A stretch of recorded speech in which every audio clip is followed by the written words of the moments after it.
speak. Marina, greetings. Welcome everyone here today to our Regulatory Processes Committee, although not all our councillors are here yet.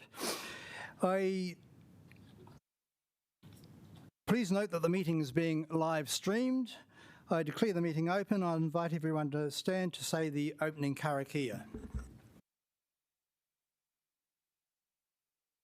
Whaka te hau ki te uru, whakataka te hau ki te tonga, kia mā kina kina ki uta, kia mā tara tara ki tai, ke hi ake ana te ata kura, he tio, he huka, he hauhu, ti hei mauri ora.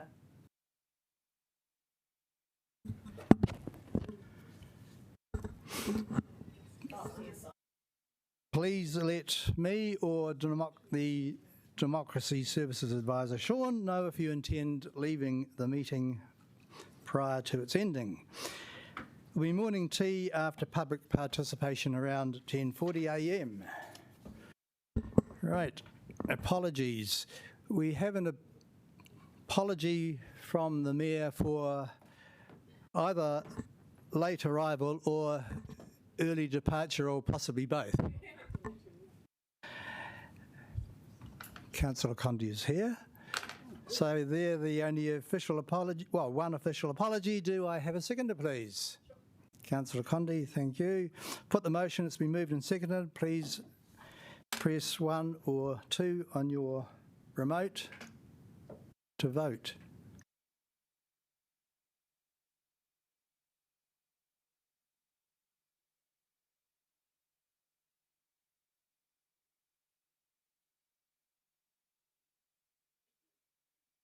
Okay, carried unanimously for those of us who are here. I call on members to declare any conflicts of interest they may have in relation to any item on the agenda. Okay, I move that the Regulatory Processes Committee approves the minutes of the meeting held on the 9th of September 2020, which took a grand total of 22 minutes. Those having been circulated, and that they be taken as read, confirmed as an accurate record of that meeting. Seconder, please. Thank you, Councillor Wolfe. Please vote accordingly.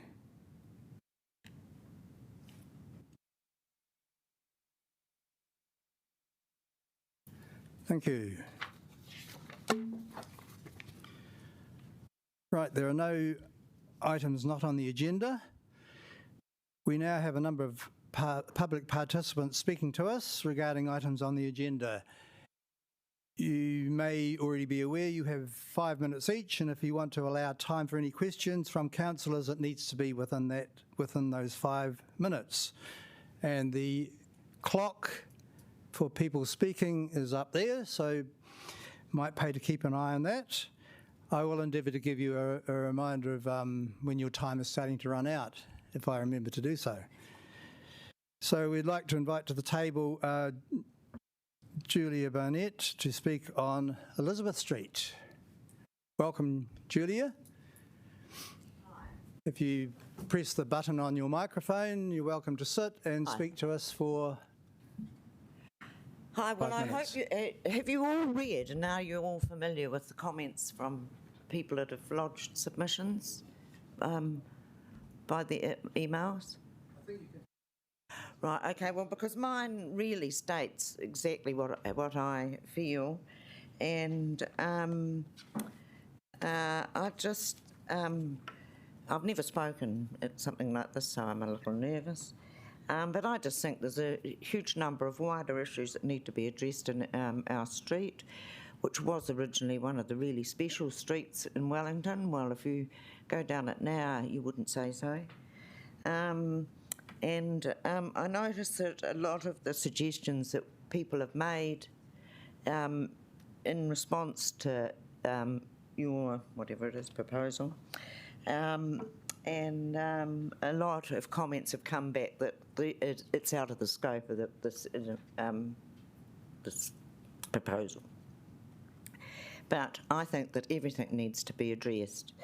In 2015-16, I think, I can't remember. It was 2015.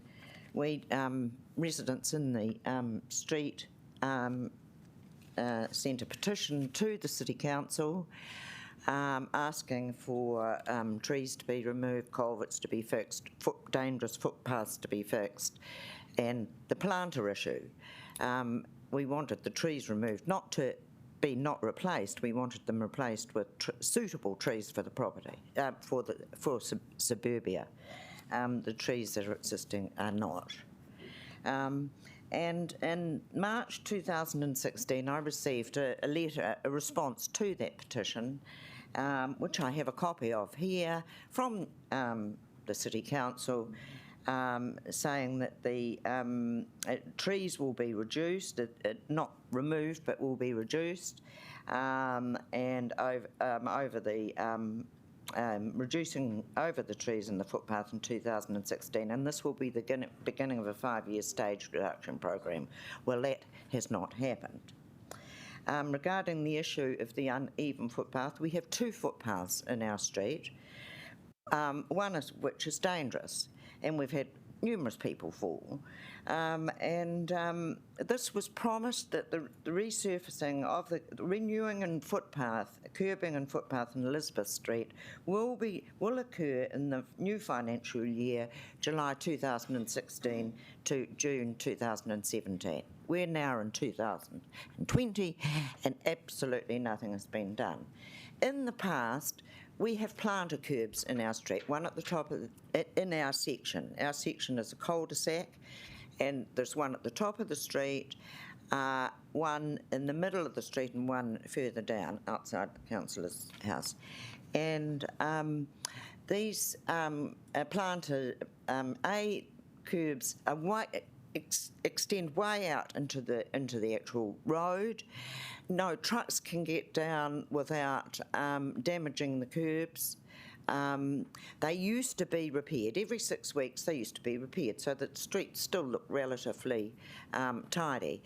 These curbs have not been repaired for, I would say, at least 4 years. We have a lot of construction going on in our street at the moment. How some of these were approved, we don't know. However, they've been done. And some of the trucks didn't even want to try and get down. They've been coming down as far as the building site and then backing back up a one-way street. This is how narrow our street is, and this is why some cars have been parking on a footpath, albeit not infringing the footpath. I've got numerous photos showing that these cars are only parked about that far across a 2-metre footpath. There is perfect access. Also, we have 2 footpaths in our tiny street, both sides of the street, one of which, as the council was supposed to have done in 2016. Right, okay, and there are numerous other wider issues if you will care to look at my email. I'm totally against losing any more car parks. We do not have enough residence car parks. That needs to be reviewed, and we should not have any coupon parking in that particular area. I am afraid to go out at night now because I do not like coming home and not getting a park in even my street. And I think you should be caring for your elderly citizens, and it is ridiculous to expect us not to have vehicles, and it really affects my lifestyle. I came home last night at 10:30 after visiting sick people, and I could not get a legal car park in my street, and you propose to take 2 car parks out. It is just totally and utterly unreasonable, and it should be monitored further, all the illegal parking taking place. And right. Can I just say quickly, the builders across the road from me, or diagonally opposite from me, have since over a year, that's over 12 months, 24/7, that's weekends included, have had cones out over 3 car parks, or stopped 3 cars parking. Is that illegal? Is that legal? They are not paying, and we cannot park there. Thank you very much for coming in, Julia. You've made that quite clear. I appreciate what you've had to say to us. Thank you.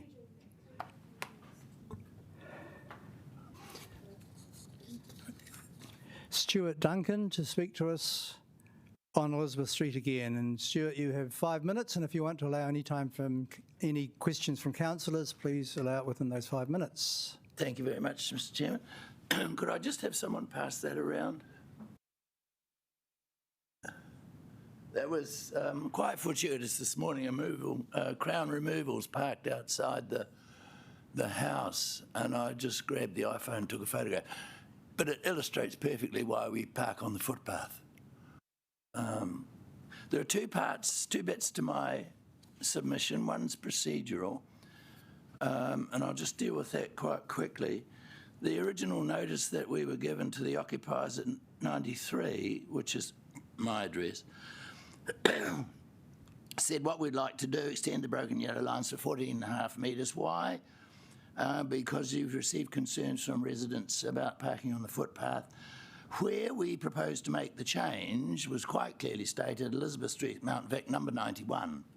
When you turn the page and look at the diagram, which is supposed to support or explain the proposal, you'll see that it has 14.5 metres proposed of yellow lines, which extend from the existing broken yellow lines past 91 to 93. Now, nowhere in the proposal is it stated that 93 was going to have yellow lines, and I draw your attention particularly to the fact that the document is in support of the proposal. It isn't the proposal itself, it's an illustration of the proposal. So the first thing I say to you is that your jurisdiction is confined to 91, not to any other property on Elizabeth Street. And also the rules of natural justice will prescribe the fact that after you received my submission, you then hurriedly altered the meterage that you proposed in the original proposal and added number 93 to the proposal. Well, you can't do that because that's altering the proposal just after submissions without a hearing, without my or anyone else's ability to comment on the fact that you've added our property into the proposal. Once again, rules of natural justice, you can't do that. What that leaves you in a position of doing is three things. One is you either abandon the proposal altogether because you can't make a decision on the basis that, unless you make a decision on the basis of the original proposal, which is 91. So that's the first thing you can do. You're allowed to do that. Secondly, you can abandon it altogether if you wish. Or thirdly, you can start all over again and try to eliminate the sloppiness that is in the proposal itself, the way it's worded. You'll note that the expression 91 to 93, Elizabeth, for clarity, that should actually say 91 and 93, Elizabeth, if that's what you meant, because it could have been interpreted that it includes 91 up to the boundary of 93, but not including 93. So it's definitely not clear at all. Right, let's go to the merits. What I would like to do is to say that I'm proud of the people who actually raised this as an issue. Unfortunately, it probably won't stop me parking on the footpath, but the question is that it's part of an issue that has been around for some time. Now, Julia's just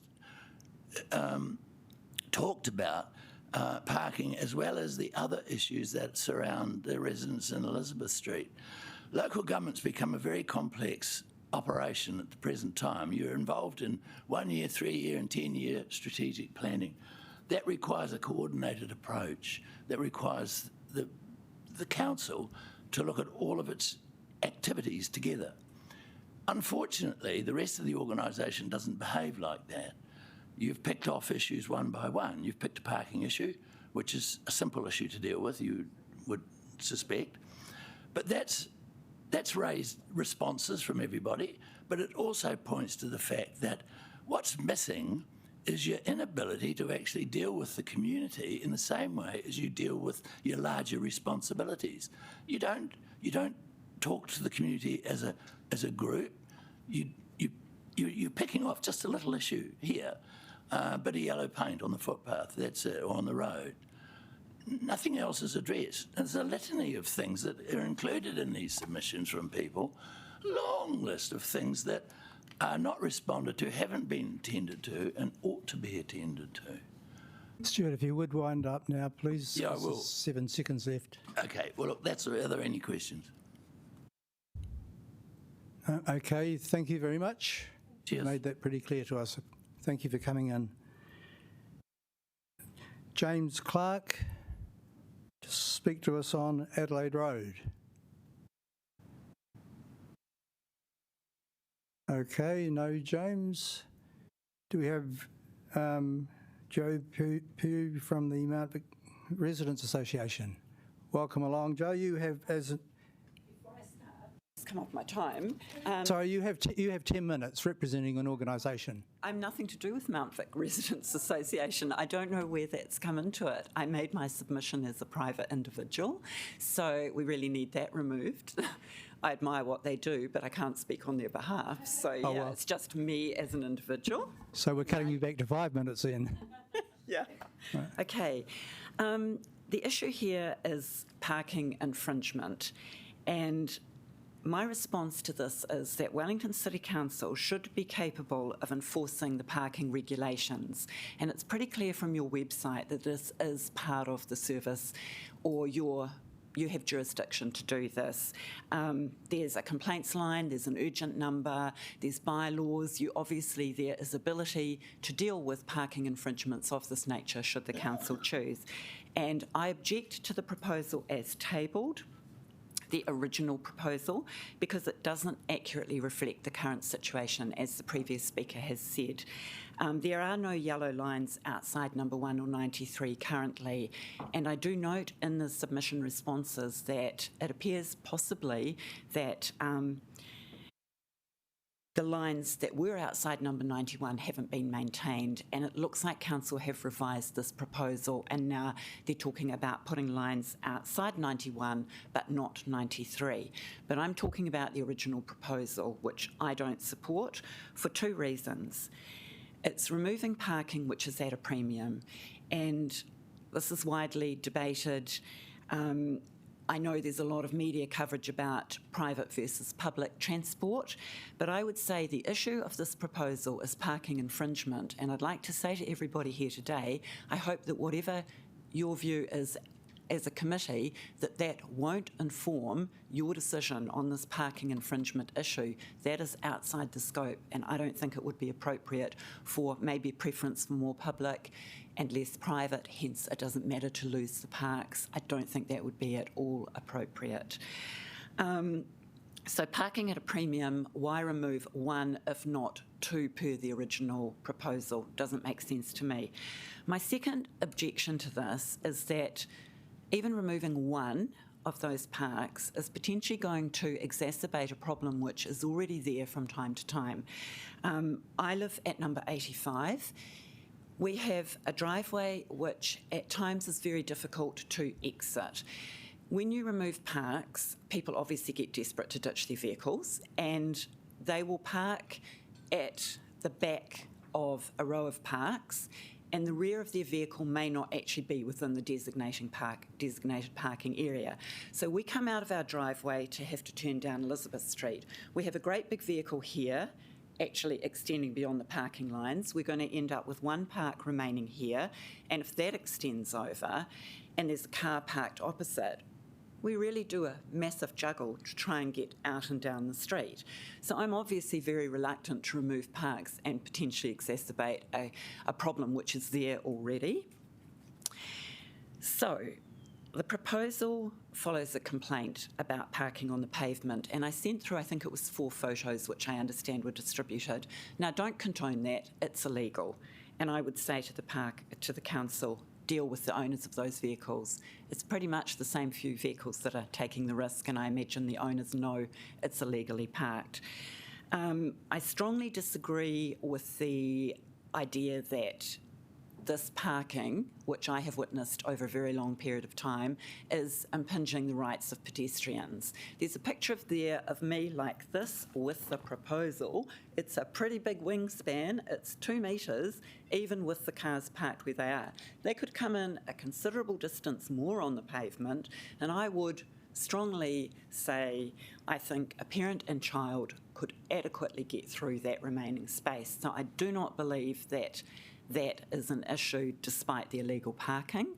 The other issue potentially is the safety of this, people whipping the doors out, and whether it's on the pavement or the roadside, I would submit to you that the safety issue is the same whether you're parked legally or illegally. So I don't see that that would be any basis to implement the original proposal and remove 2 parks. So in conclusion, I would say that I would support the extension of the lines from 89 up to the boundary between 91 and 93, which would take into account the speed hump. I could understand the logic of that. I would say retain the park space outside number 93. I would say to council, enforce the regulations. And I would just like to thank you for your time and say I really hope that you will take my feedback into consideration in determining the best way to deal with this complaint. Thank you. Well, thank you too, Joe. You made that very clear. We appreciate that. Thank you for coming in. We are a little bit ahead of time now. Do we have Jackson? Kia ora whānau. Right, good. Kia ora, Jackson. You have your 5 minutes. You know the drill, and within that, I do. allow question time if you want any questions from councillors. Over to you. Wonderful. Well, kia ora whānau, kia ora ki ngā kai kaunihera katoa me ngā kaimahi katoa o te kaunihera. So I'm here to speak about the private way off William Earp Place. Put simply, the community board, I'm reading from an email from the chair. Can you hear me? That's better now, yes. Apologies. And I'm now speaking actually into the microphone.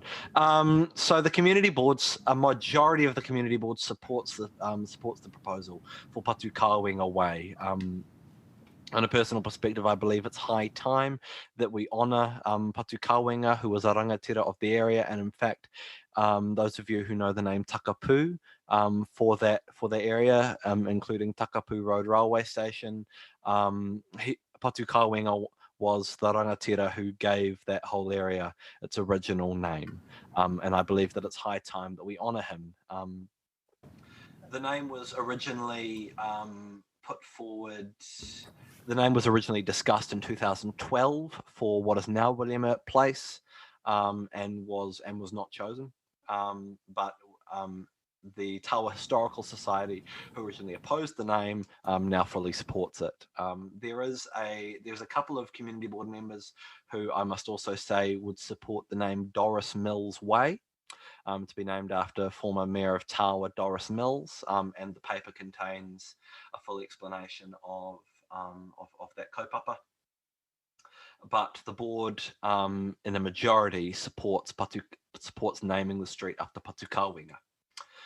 2 minor points I must also note. I personally support the option in the paper to name the street Ara Patu Kāwenga, in better compliance with traditional tikanga around naming. The name way, or the word way, is not a Māori word, and I see no reason to mix them. But secondly, I must also note that due to a couple of misspellings, not on my part, but on the part of others, the name Te Awa Pari Pari was mistranslated in the paper. It should be Te Ara Pari Pari, meaning the way of the steep ground, which would be a name in accordance with the actual topography and geography of the area, which is of course the way things were traditionally done i te ao Māori. I'm more than happy to take questions.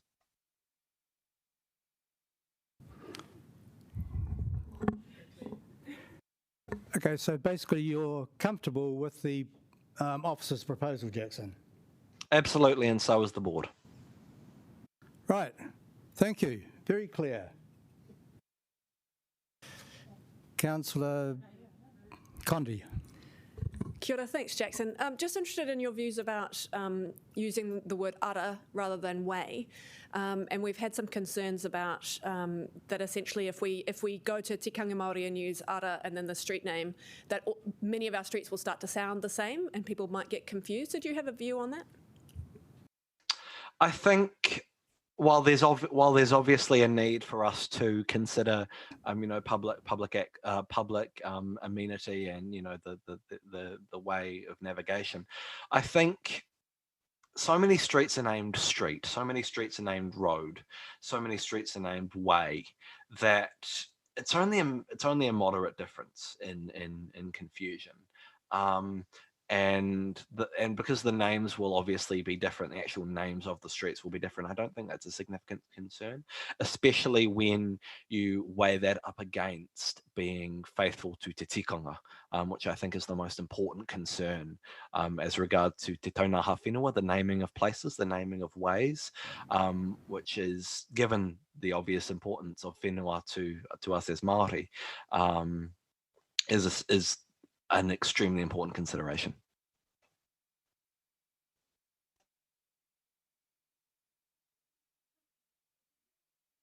Okay, right.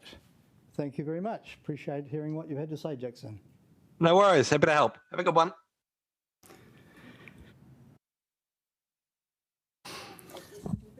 Okay, we'd like to invite Steve Rush on behalf of the Glenside Progressive Association to the table, representing an organisation. You have 10 minutes, Steve, and if you would like to allow within that time questions from councillors. Over to you. Thank you very much. Thank you, councillors. Thank you, everybody, for giving us the opportunity to provide some feedback today on the proposed boundary adjustment between Glenside and Churton Park. So we have put in a written submission yesterday, and hopefully you'll read through that. There's some bullet points there which I'm just going to reiterate in this presentation here. So firstly, on behalf of the Glenside Progressive Association, we'll submit that we ask that this committee rejects the recommendation that has been made in the report to move the boundary, and especially to move the boundary as has been noted on the attached map. When looking through the report, although we have submitted on this in the past, back in 2017 and other times as well, the report seems to have two main thrusts to its arguments for moving the boundary. One is that the access to the new addresses in the new subdivision is primarily from Churton Park, and therefore there is a convention or a policy that the new addresses should take the denomination of that access way, which be Churton Park. And then the second main thrust of the argument is that, for some reason, I've put it up there on the presentation, I've quoted, locating these new properties is anticipated to be more difficult for visitors to the area, including emergency services, should the status quo be maintained. And to that, I go, why? Why was it more difficult to find, I don't know, Mossley Grove in Glenside rather than Mossley Grove in Churton Park? There's no real answer, and certainly there's no explanation for that board statement in the actual report itself. So those two main thrusts are interesting in themselves. The first point, I would argue that this assumption that the main access way denotes what the suburb should be called. I've put in my written report and I said, well, we've got examples all over Wellington where this convention or this policy is broken. And in fact, if you look at Mills Road, it goes from Vogeltown through Berrambor straight into Brooklyn, but no one's moving any of those boundaries to accommodate that road. Constable Street runs from Newtown over into Kilburnie. And in fact, in point of interest, actually it changes its name on the boundary or just after the boundary to become another road name, even though the road pretty much traverses in the same direction. And a third example is Rongotai Road between Kilburnie and Rongotai, where it obviously transverses the boundaries between those two suburbs as well. So I'd ask, why does a boundary have to be moved simply because a road transverses from one suburb into another? There's no real answer to that, except that there is this policy in existence. And also, if there was another access road into the subdivision, it would make that convention or that policy moot. And as we go into the next slide, if I can make this work somehow. Let's go on to the next slide on the left-hand side. That's the proposed boundary change where the blue line is the existing and the red line will be the new boundary. Well, first, you can see that it's quite a chunk of land that's going to be taking it over Glenside for a start. Second point is that you have to ask why the boundary needs to be moved at all, as there is fairly effective demarcation. And I've made point in my submission that it actually follows a ridgeline. So a ridgeline is a fairly implacable geographic feature, which is rather handy as a demarcation line between two suburbs, and to confuse the matter further by actually following that red line all the way down all the new addresses doesn't add any easier focus when it comes to navigating whatsoever. In fact, you could argue that it's now more complicated to find certain addresses. So on the right-hand side, there is a secondary map, which is part of a proposal back in 2017. Now, on the secondary map, the red line there is the existing boundary, and it's far more zoomed in on. It's a far bigger picture. And there's a problem there, in that the red line cuts right through some of the addresses that will be developed as part of the subdivision.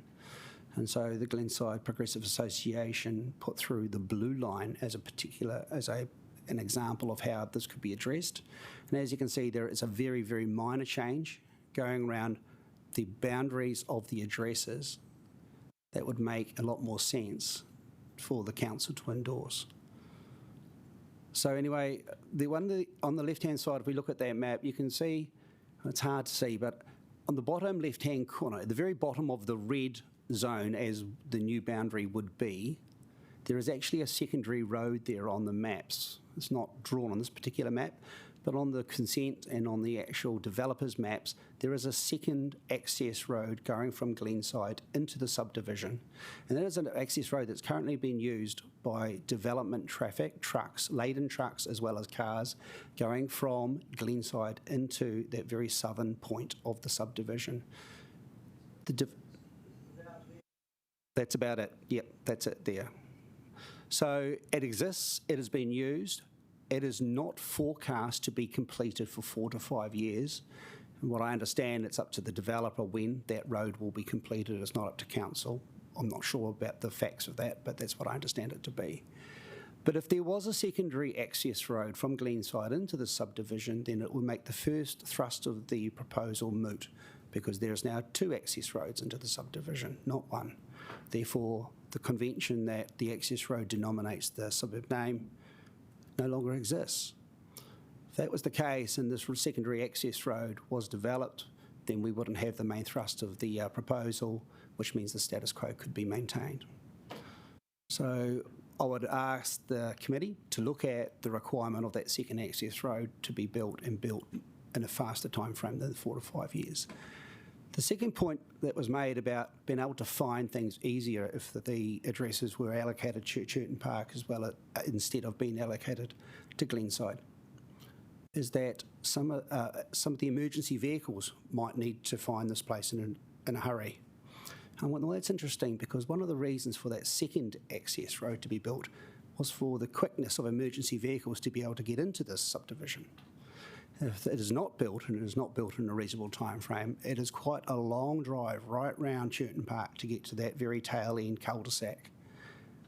So you could argue that it's ironic that the reason for a second access road to be built was for the efficient deployment of emergency vehicles, and yet somehow it will be difficult for emergency vehicles to find these addresses if they stayed in Glenside. So I find that a bit of a mind turner. And on the last slide, I am going to shamelessly refer to how Glenside Progressive Association and the residents have worked very well with this council and the councils before it over the years, with the success of the halfway house in particular. The adding of Glenside to roadway signs, to the weed and pest control, which goes on to this day. The Glenside Reserve Walkway, which is in its early stages of being mapped out and developed, and how all these activities actually do support the distinct nature of Glenside as a historical, although not well-known suburb of Wellington, but very much a distinct nature of a particular part of Wellington, which deserves to stay as part of Wellington and not be subsumed into bigger, more modern, and one could say less distinct suburbs. I note that in the recommendations of the report, there are 3 bullet points which this committee is asked to accept, and one of them being the third recommendation, that that the boundary can be readjusted at some future date. And to that point, I say, seriously? Are you guys, or is a future council in 5 years' time going to come back and say, you know what, all those people who we put into Churton Park, you're now in Glenside. Oh, by the way, let's develop a communications plan and let's inform LINs and go through the bureaucracy and the administration of re-changing a boundary. I just go, no, that's just not going to happen, and I wouldn't expect ratepayers' money to be wasted doing that sort of thing. So nice try, but I'll refute that outright. So for all these reasons, I don't think the report actually holds weight. I actually think the report doesn't actually reflect the counterfactual, which is, what if we didn't change the boundary? What if the boundary wasn't changed and the status quo? Let's explore that. Well, GPS allows people to find places really, really easily these days. There is a second access way planned to go into the suburb. I can't see any really real reasons to actually move the boundary and rob Glenside of a fairly hefty set of acreage. Thanks for your time. Any questions? We have time for one question. Councillor Condi. Thanks. Steve, can you tell us why historically this part of this bit of land has been Glenside? Because a lot of people, from different parts of Wellington and perhaps don't understand why it's important that this bit is part of Glenside. My colleague over here knows this stuff a lot more, but I would say from my perspective, it's in the valley. So it's that ridge line. And so I'm going to make also a note in my report about ridge lines being a feature of the design aesthetics, et cetera, of the council. It's in the valley. So Glenside basically follows the valley along the river all the way through to Tawa. And so this land does fall within the ridge line of the valley. It's visible because it's on a hillside for that reason, and so it just does make sense for it to stay within the Glenside boundary.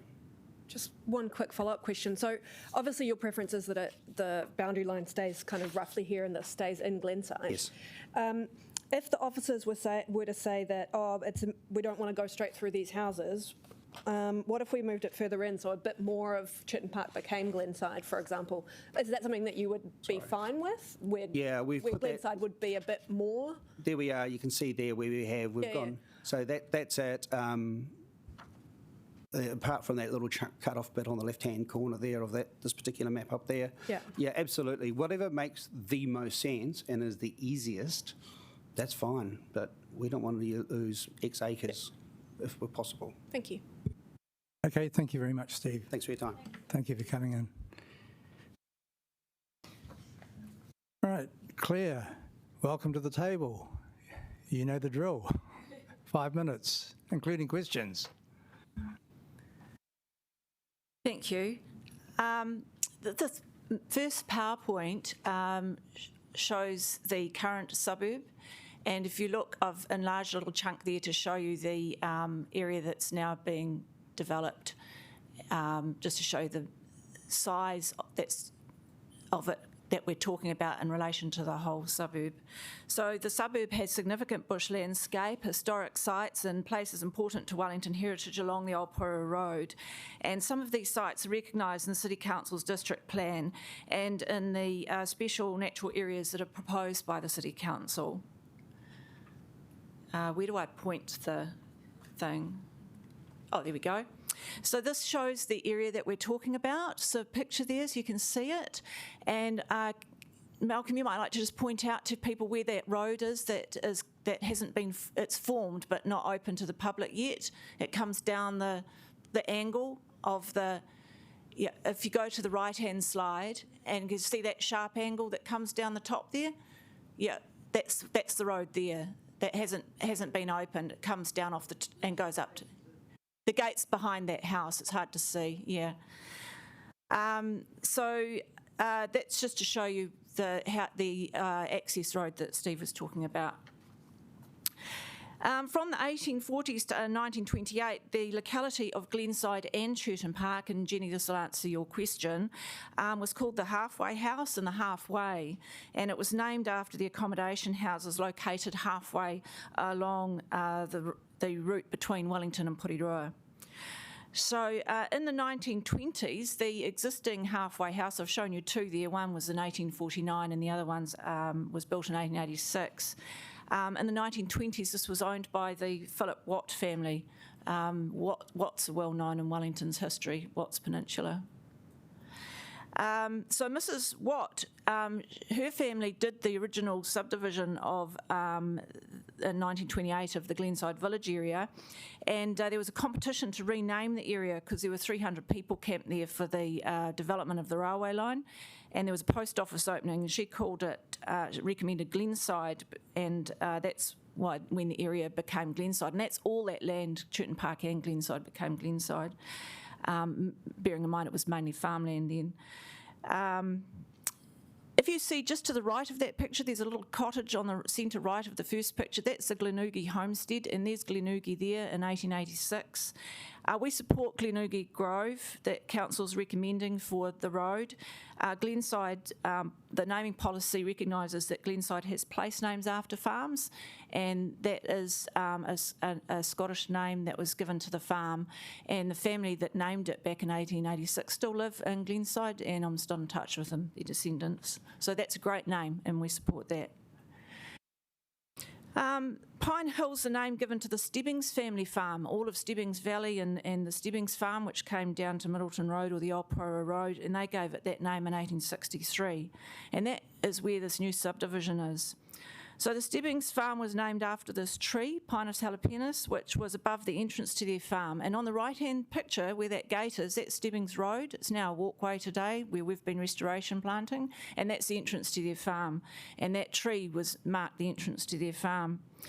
So we asked in our submission I asked that that road that's currently proposed as Titawai be Pine Hill. And we note in paragraph 17 that the council staff officers support the name Pine Hill but didn't use it. It could be used, and it's named after a farm, and it's significant part of the Glenside and Churton Park history. So I'm recommending that that Titawai Grove is named Pine Hill, and that Titawai replaces Mossley Grove. So Mossley Grove, you can see on the slide there that where Titawai could be Pine Hill, and then Mossley could be Titawai.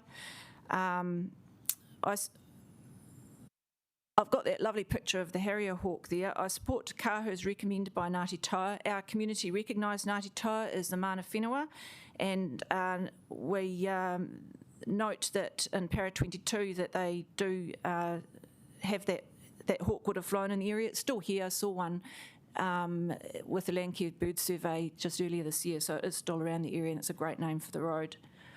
I've made many submissions to Council over years in support of our community to retain our suburb and its heritage and history, which has historic significance to the history of Wellington and wider New Zealand, because that's how people went north along the road there. We know after all our efforts and all our submissions that the Land and Property team have only chosen one of our recommendations. We think we could do better than that and replace Mossley with Titawai and Titawai with Pine Hill. So we'd like to retain the names proposed for the roads named Glenoogie Grove, Te Kahu, and we do question should that be Te Kahu with one A and a grave, and Ngāhere, and name the Titawai Cul-de-Sac Pine Hill and replace the name Mossley Grove with Titawai. If there's some reason why that can't be done, which I don't know why it couldn't be done, we're comfortable with Mossley Grove being replaced as Pine Hill, but really it should. Titawai is going, or Pine Hill, that's going straight to where the pine tree was, and it makes sense historically to have that named Pine Hill. There are other names that meet that second criteria that would be submitted if Pine Hill wasn't possible, but it's noted that Council did support it in para 17. Thank you. Thank you very much for that, Claire. Do we have, before you, we might have a question because we are ahead of time, and I'm not sure that either of our next, do we have either Rod Halliday or Alex Dyer here or anyone else who's scheduled to speak? Well, with the leave of the meeting, I will allow Claire, question time for Claire, but to be fair to other public participants. If we have any other burning questions that we didn't have time to ask earlier, we could invite them back to the table, but we'll ask Claire her questions first of all, hoping to go to morning tea at 10:30. Councillor Free. Yes, I guess it's just, thank you, Claire, that's very interesting, and obviously a bit of passion there around the suburb, which is nice. Mosley Grove, it's named after something. Do you know what it's, because that would be the one that would be dropping off. Yeah, council said in their paper that it was named after a town in England. Okay. Which has no historic relevance to the area at all. And I draw council's attention to the slide which has the picture of we respect Mana Whenua's suggestions, but we're telling stories about the history of the feature, acknowledging people and places that are associated with the location. Mosley's not associated with any of that in this, either Churton Park or Glenside's history. Can I just ask you on that, Claire, but where a specific theme is associated with the location, so the theme with Churton Park is that there are a lot of English town names, so is it not consistent in terms of following that theme? It's in the Glenside suburb, and the naming policy supports names for the Glenside suburb that are relevant to that area. Yep, I'm just, yeah. Yeah, I know where you're coming from. Yep. Yeah. Right. Councillor Wolfe. Yeah, thanks yet again, Claire. You are amazing. I'm just hopeful that I can use your wording for an amendment on your last slide. So, yeah, just so that we can I can phrase that in that way. What would you like to do? I'm going to put an amendment. Oh, okay, right. That is Okay. basically To support your that. wording. Thank you. Because I couldn't do it any better. Right. Any more questions for Claire? Okay, thank you very much. Thank you for coming in. Are there any other questions in terms of what has been presented to us by any of the other public participants, because we ran out of time for pretty well all of them. So if there are any questions in terms of Elizabeth Street, I think those who have spoken have made their points of view very clear, so that is appreciated.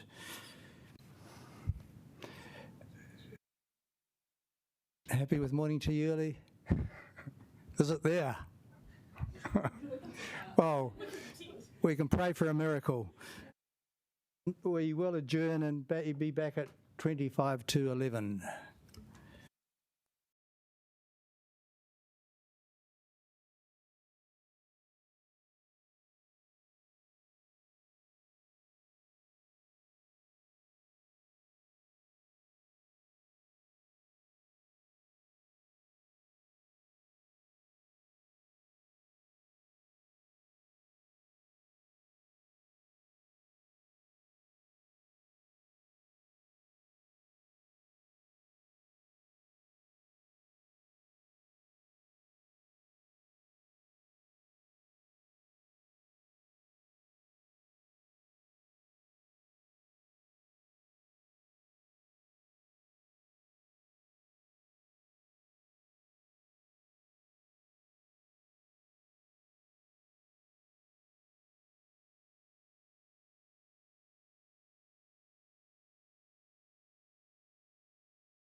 Alex Dyer from Cycle Wellington, our last public participant on Zoom. So welcome, Alex. You have 10 minutes as an organisation.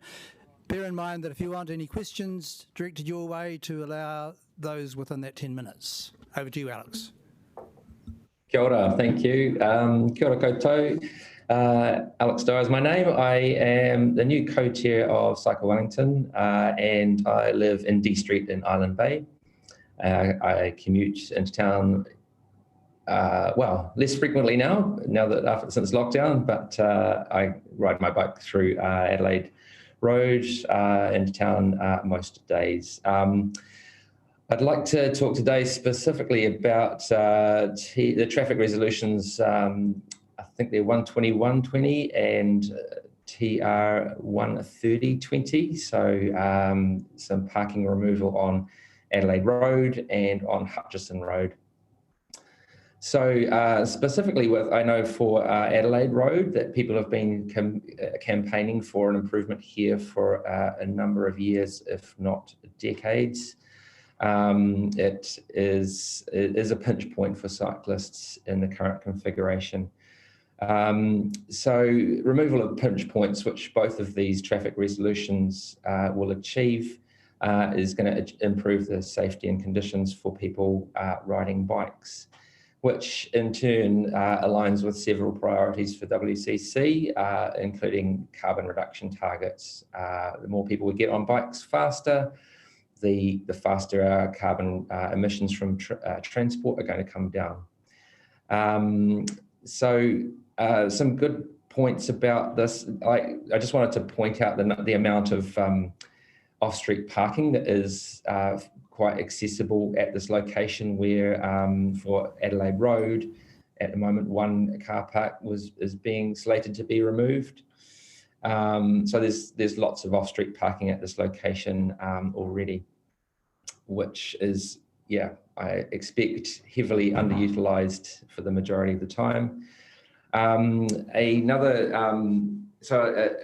good point about this traffic, removal of a pinch point for both of the locations on Adelaide Road and on Hutchison Road is this idea of daylighting. So especially for Hutchison Road, which is a pedestrian crossing, pedestrian islands, the ability for through moving traffic to better see people attempting or intending to cross the road there.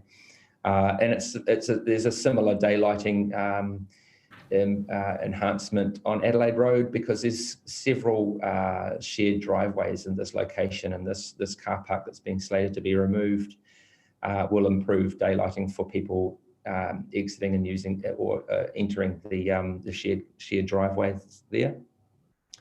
So this area is a black spot. I'm not sure if it's technically regarded as such, but all of the angles and sight lines for people on bikes traffic and volume coming over that rise are, it's just a recipe for disaster, really. So, it's the traffic volumes and speeds are just incompatible with that, with the amount of space given for people to ride safely.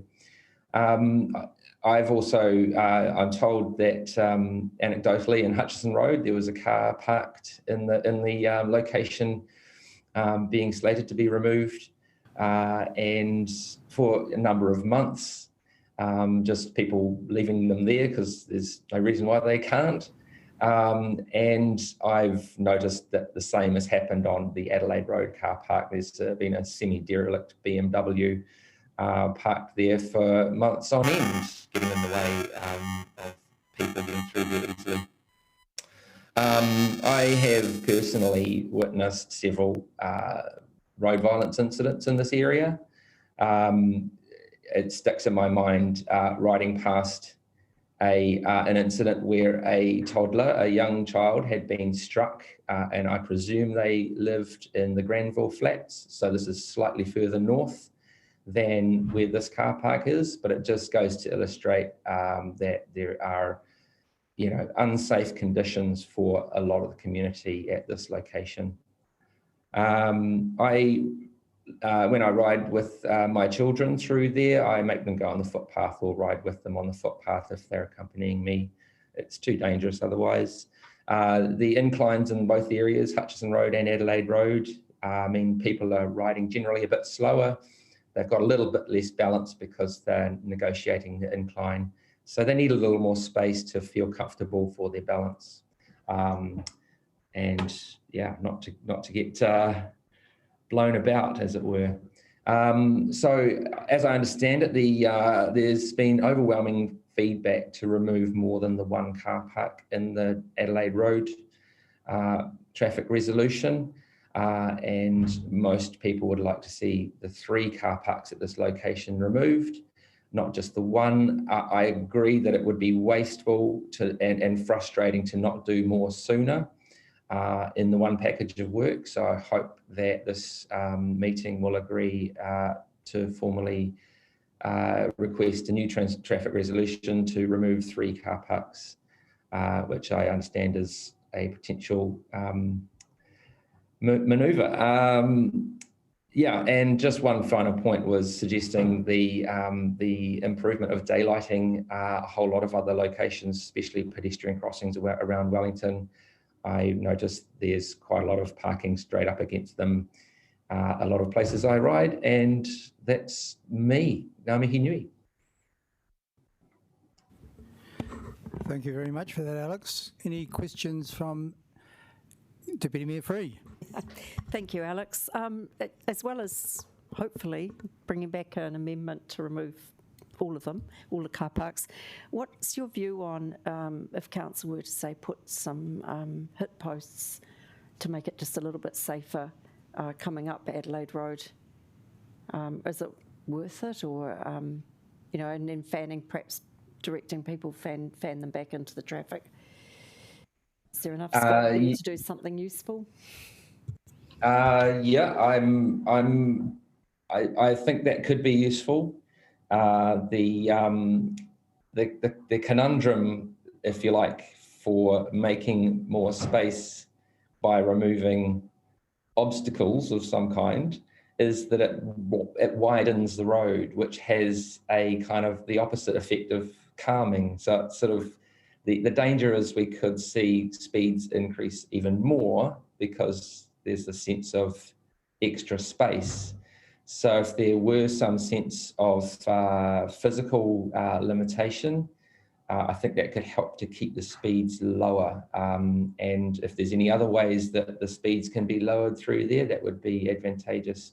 I would be interested to know what the options in terms of some physical barrier, whether hit posts would be the best mechanism to use as opposed to something lower or more physical on the ground. Like Crawford Road separators or something like that, yeah. Yeah. All right, thanks for that. That's useful.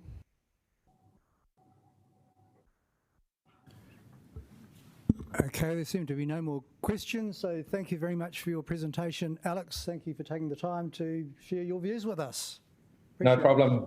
Thank you. Bye. Moving on to general business.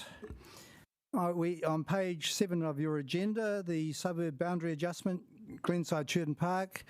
We will have questions for officers, so if Carleen Thomas and Michael Brownie would like to come to the table.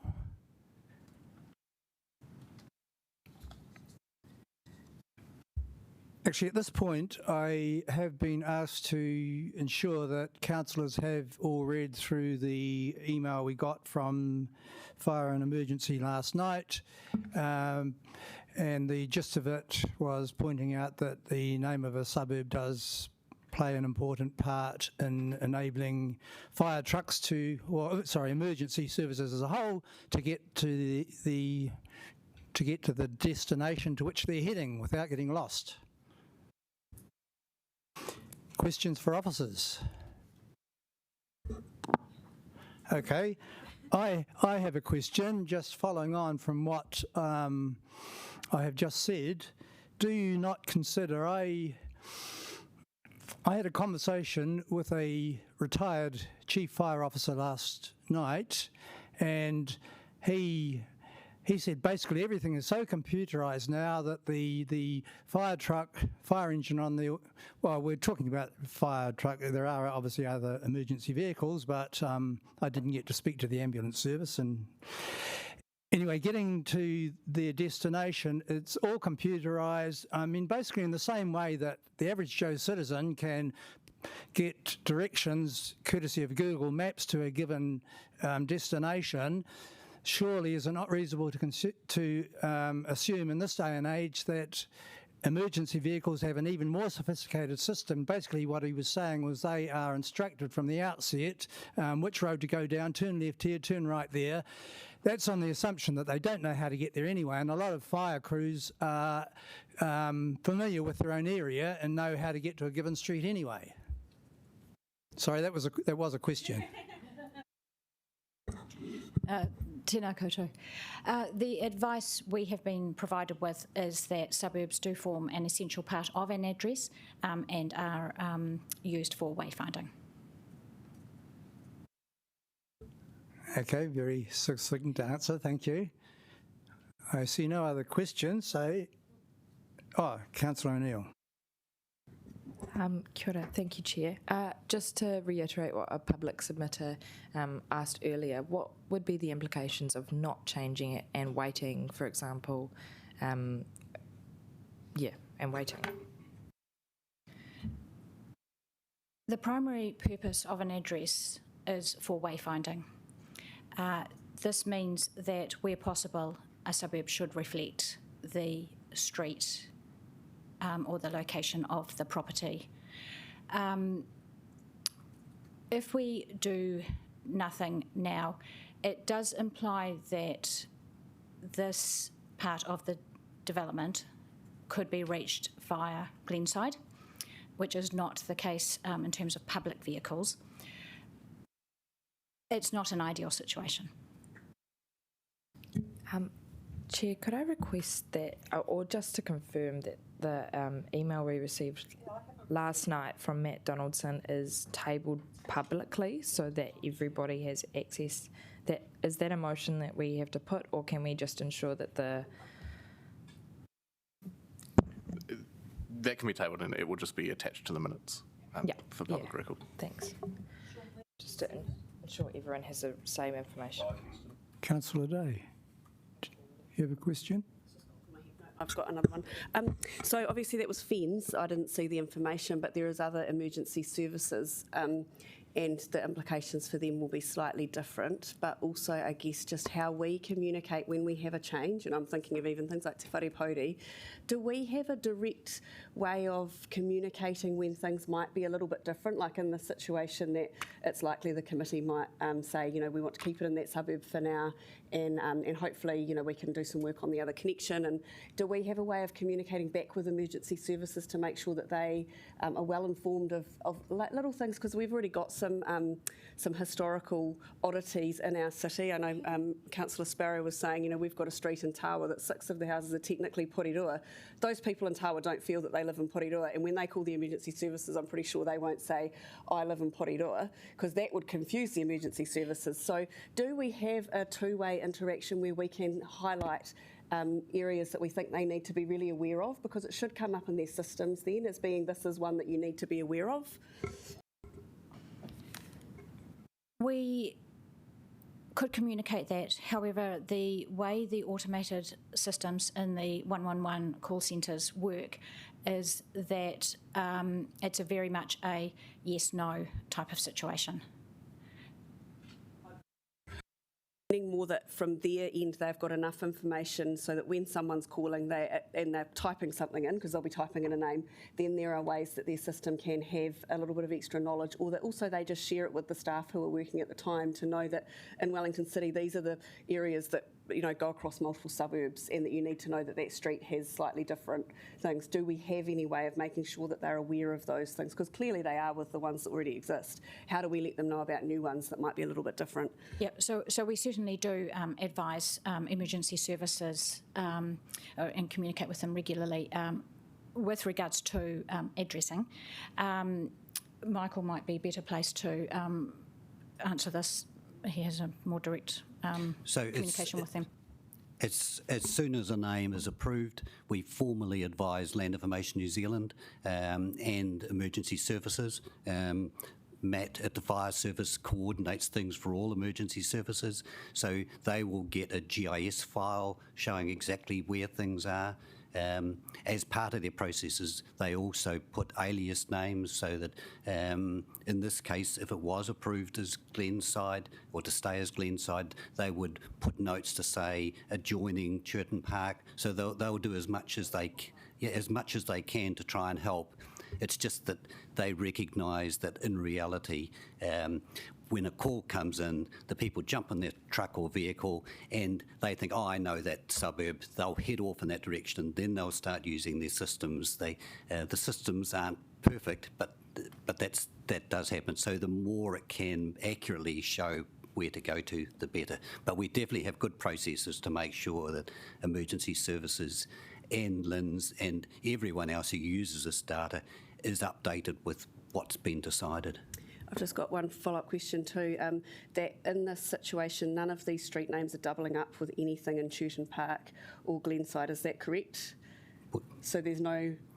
We make, correct. We make sure that no name anywhere in Wellington is doubling up as part, or even within the Wellington region as much as possible. Sometimes with a road name suffix difference to distinguish if it's, up in Kapiti or somewhere, but you try to avoid duplications. We have some duplications, historic ones in Tawa and other parts of Wellington, but we do our best to make sure no new ones are created because that does cause confusion. So I guess I can see that it's unlikely that it's going to be too problematic because if the fire engine, the ambulance, whoever are on their way, they have to go through Glenside to get to the street anyway. So in that time they will be searching and they'll see the street name and they'll be like, oh, that must be the street that's in there because there's no other option locally, and they will know that Glenside and Churton Park are right next to each other. So logically it sort of flows on. Yeah, I said so that won't impact that. When a call comes into the call centre, particularly if it's a priority one call, the emergency service will be sent on its way. The call taker will in the meantime gather more information and relay that to the truck en route. So in this situation it would seem that it's not such a big issue because that truck will already be heading in that direction. Correct. So, yeah, thank you. So just a very quick question from me. The simple solution to address this particular problem would be for our using what ability we have to ensure that this adjoining 200-metre road or whatever it is, a very short road, is constructed as soon as possible, gaining access, giving quick access to the new subdivision. That was a question, yeah. Correct, although I should note that I'm not one of the officers that are able to comment specifically on that regard. I think Deputy Mayor Free, did you have a question? I guess mine was somewhat similar. Would it have been a consideration when the suburb was being planned, emergency access would need this road that needs to be constructed? The development has been consented, and that does involve a separate part of council, so I'm unable to comment on it, I'm afraid. Okay, thanks. Oh. When the consent was considered as part of a resource consent, it did include approval for that road, but the actual approval did allow the development to be done in stages. So I think the developer regards that part as the last stage, and so there's no way currently of being able to insist that that stage be done before other stages or straight away. He has some discretion of the timing, unfortunately. But it was a condition that road should be constructed. But the timing is not a condition, but the actual construction of the road is a condition. Yes, the developer would have been expected to pay for it for that stage of the development when they get round to doing it.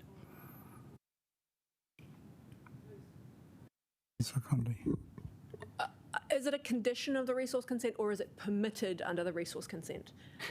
So you know, the developer has consent to build the road, and if they build the road, they have to pay for it.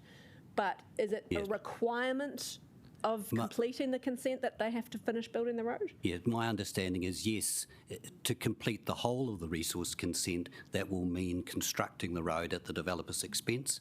But because they're allowed to do the development in stages, they can defer that to later. How much time do they have? Again, it's probably a consent question, but how much usually you have to complete something within, say, I don't know, 5 years or? It generally relates to, because the resource consent had been doing it in stages, each stage, to be able to get the titles for that stage, you would have to do the conditions that related to that particular part.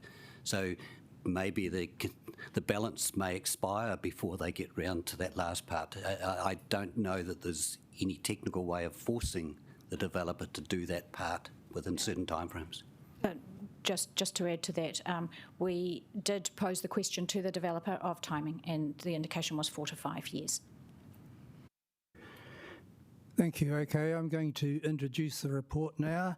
It might be a slightly longer introduction than is the usual for me, but I have already ascertained there is no time limit, so please bear with me. Okay, so if this new subdivision was going to end up as a dead end from Churton Park, which is currently the only route to it, it would make sense for it to become in many respects, for it to become part of Churton Park. However, more than likely that is not going to be the case. The map that we were shown, which is currently on page 12, and Steve Rush showed us on the screen, shows proposed housing coming as close as 200 metres or so to Westchester Drive. An access route from there, a mere few hundred metres, is likely to be built within 4 to 5 years, as we've heard. As things currently stand, residents will have to drive, so at the moment they will have to drive more than 2 kilometres on a circular route through Churton Park and around to get to their residences before that road is built. In fact, as we've heard, there's apparently already a road of sorts in place that trucks use to get up there. So the new residents will ensure that the road goes through, even if council doesn't. They'll look down a mere 200 metres and compare that with the 2 kilometres they've got to drive around, so I think there will be the pressure from the community. If we change the name now from Glenside to Churton Park, it will never get changed back. The residents will see to that, the perception being that if they are within Churton Park, that's more prestigious, this is a perception, than Glenside. So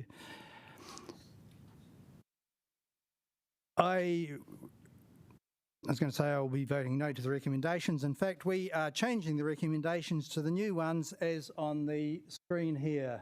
So you can read those if you haven't already done so. I am moving these recommendations. Do I have a seconder, please? Councillor Condi, would you like to comment? Thanks. Also, just the changes that we've made to the recommendations, as you'll see that number 2 there is basically giving direction to officers to say that substantially this committee believes that the area in question should remain as Glenside.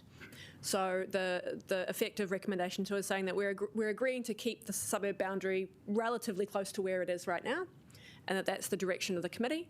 And then number 3 is directing officers to then go out and do a little bit of further work if they need to make any minor technical adjustments to make that feasible. Because as we've heard from the public participants today, at the moment the current suburb boundary actually cuts across some properties. So we need to do a little bit of tidying up there. So the intention of this change is to give that clear direction to officers that substantially this area we believe is Glenside and should continue to be part of Glenside suburb, and then giving them a bit of leeway to go away and tidy up some of the details around that. So that's the effect of the changes that have been made to these recommendations. And I just wanted to thank Claire Bibby and Steve Rush, who came in and spoke to us on behalf of Glenside, and obviously you're really passionate about your suburb and the heritage and historic nature of the suburb, and obviously that this piece of land has always been part of Glenside, going back to, the mid-1800s. This has been part of Glenside, and so I understand why this community feels so strongly that this piece of land needs to continue to be identified as part of their suburb. And I think while I appreciate the advice from officers and acknowledge that this might create a little bit of, challenges for emergency services going forward, I agree with the view that, most of emergency services will be coming from Johnsonville to get to this location, and the fastest way to get to either Churton Park or Glenside is the same route from Johnsonville.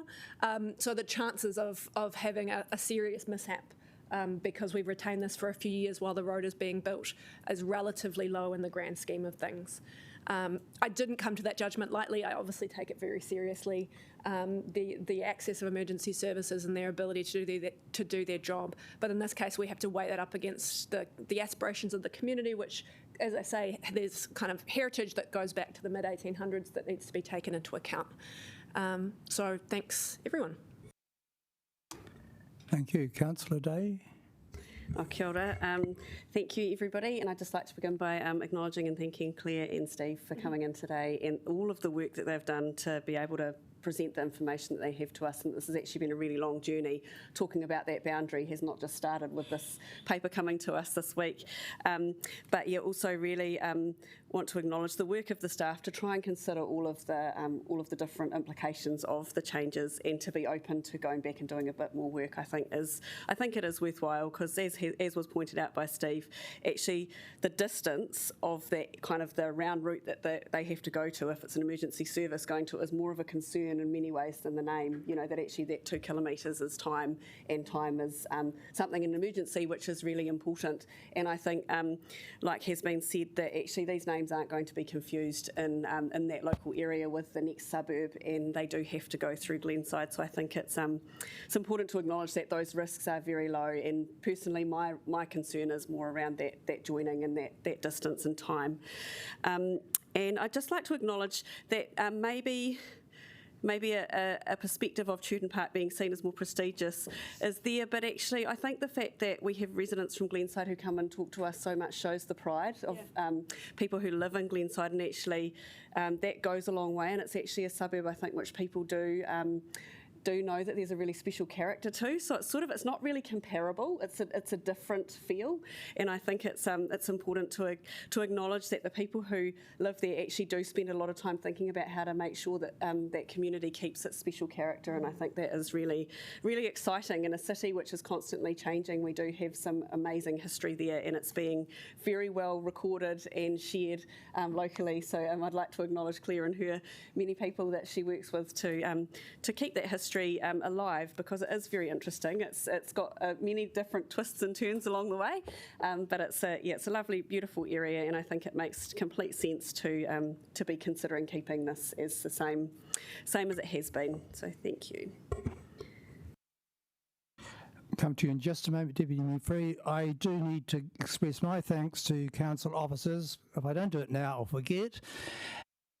I do appreciate the time you've put into this, the effort behind the scenes. There's always a huge amount behind the scenes, and the time that we were able to spend discussing this with you yesterday, and the other online conversation. So that is appreciated, both Carleen and Michael. Thank you.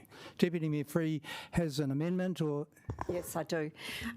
So if you can just put that up, and I believe it's going to be seconded by Councillor Matthews. So look, we have been talking about the fact that there has been a road that's been planned to be part of this development. Clearly it's needed, and for some reason there doesn't seem to be necessarily a firm time frame around this. But I think once we get houses there, it's going to be important for that road to be built as soon as it can be. So I just this amendment just expresses the view that it would be good to have some discussions to see if there's any scope to bring that forward, partly because, as has already been raised, it is a long way for emergency services to get to some of those houses by the alternative route. And I also think, just to make it quite clear, that this subdivision is part of the valley. It is going to be Glenside, and that makes it clear from the start that it's got that connection with its Glenside neighbours. And for me, this is just a principle, really. I don't know the area intimately, but I do understand that sense of place and what belongs to a place, and how that really is sometimes about the actual topography and the geographical features, such as I believe there's a lovely little stream there, and the sense of being all part of the same valley. So I just think this is pretty sensible. We can at least explain to the developer the concerns that have been raised around the emergency services, the alternative view that this does still need to be Glenside, but to make that more logically part of the same picture, this road would be helpful. Do you have a seconder, Deputy Mayor Free? Yeah. Councillor Matthews, would you like to talk? I don't wish to speak. It's all been well said, so you vote on this at this point. If I can find my remote.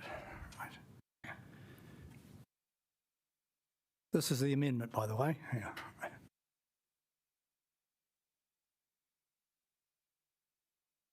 Carried unanimously. Thank you. I've no need to speak further. Right. Okay, back to the substantive. We have had opportunity for debate, so anybody else want to say anything? Otherwise, we shall go to the vote. Actually, I should make the comment that the developer contacted me last night, and I think he contacted officers expressing concern that they felt they hadn't been adequately consulted with, but I was told that they were given as much opportunity to provide feedback as anyone else, and I did have them on the list here this morning as taking part in public participation. I know two of them. I knew that one of them was not going to be turning up, but no one did. Just filling you in on that, let us proceed to the vote.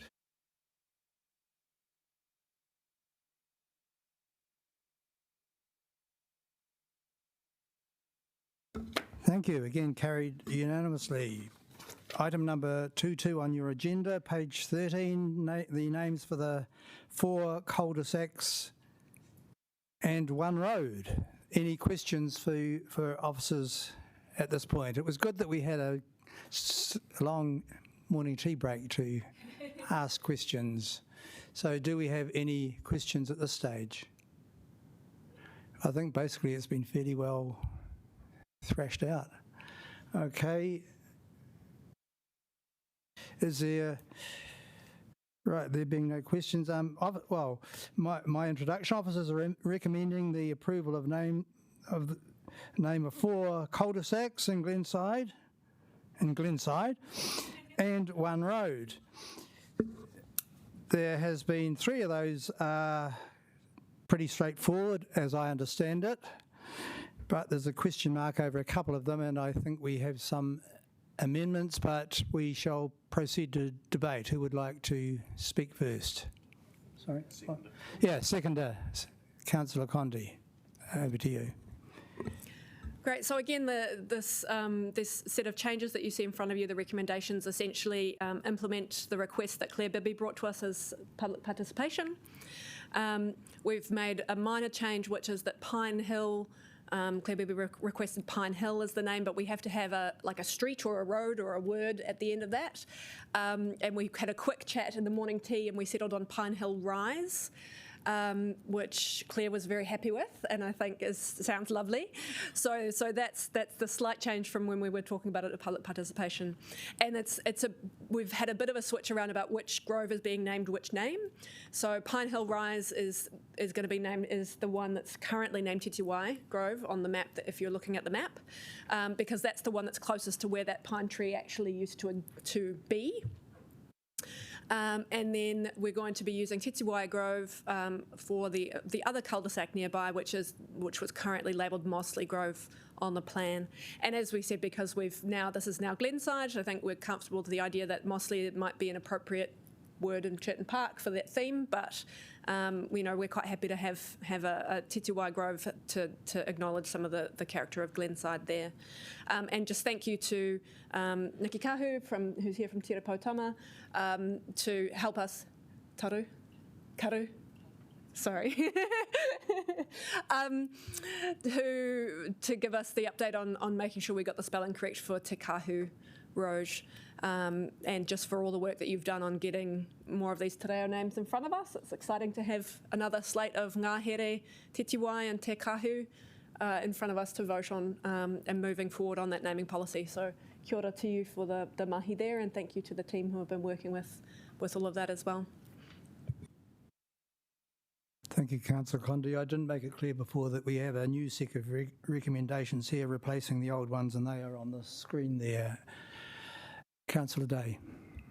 Well, kia ora. Again, I'd like to thank Claire, particularly for all her work on this. I love the fact that I get this email and I feel like I've learned a whole lot more that I didn't know about our local area, which is really amazing. And I think it goes to show how much time you've spent, that the suggestions you've come back with. I think it's a really good relationship with how the officers have worked on this, and just showing a little bit of local knowledge and how that can influence sometimes the street that it fits with. So I think it's been a really good process from that point of view, that you can have a recommendation, but that sometimes the community can come in and say, we think this might work really well. And I guess just to speak to the Mossley Grove, this, and I may also just allude to this in our later paper as well, just that I guess I have a little bit of a concern about our thematic naming for our suburbs when we're still bringing forward names that are our old themes that really don't have any local meaning at all. Even to Churton Park, Mossley Grove isn't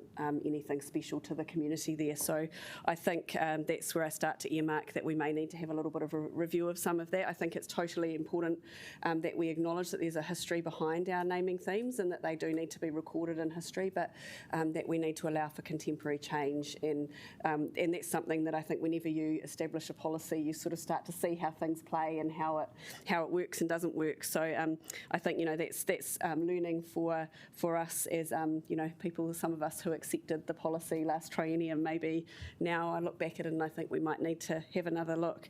But also just want to acknowledge that also mana whenua gave their time to come up with some names, and that's a really challenging process, and often our timeframes aren't very helpful.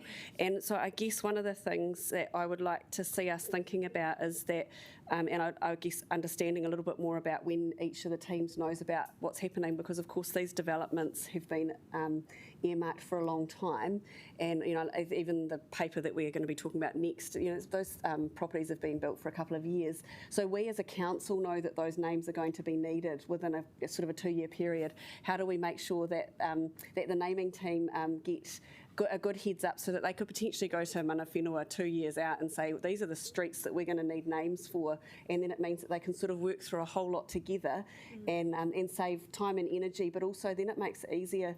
I know for Carleen it's really hard because she needs to move things forward and go out to the community, but it's really tricky when you don't feel like you've got all the information you want. So I want to acknowledge how well you've done managing that process, because it's really tricky trying to get it to all line up.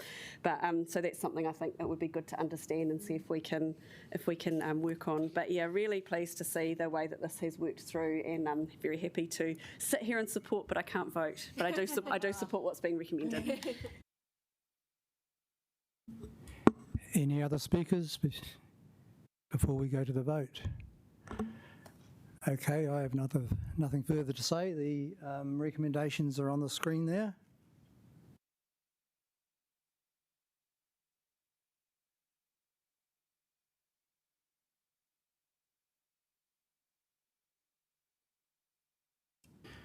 Carried unanimously. Thank you very much.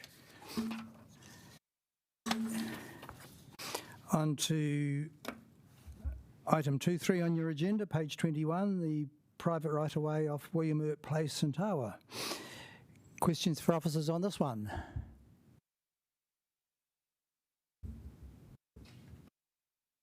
Okay, there being none, I shall...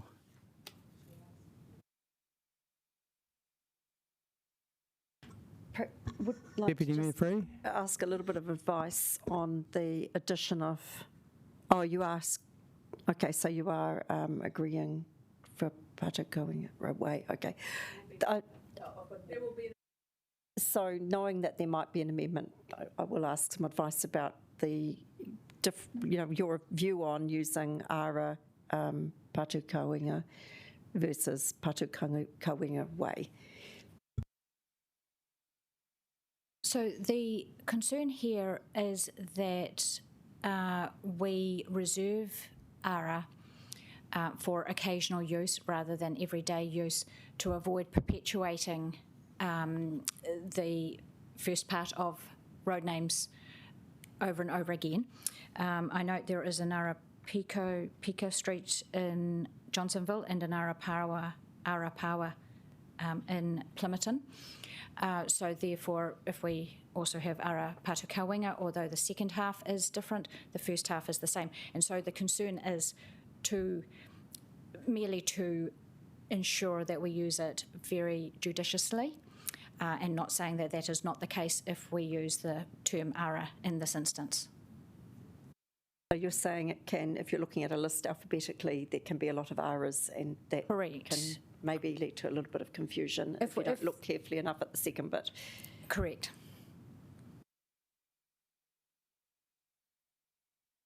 That was Councillor Day, did you have a question? I do have a question.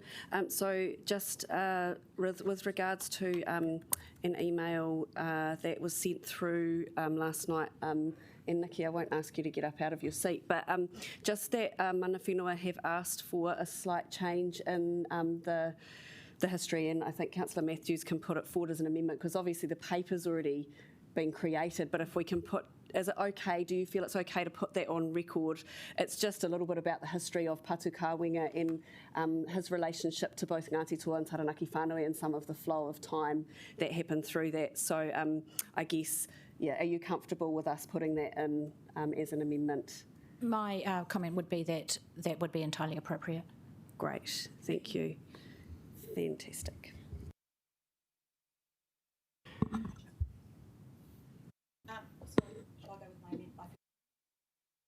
Do we need, when do you want the break? Right. Oh, if we can maybe adjourn.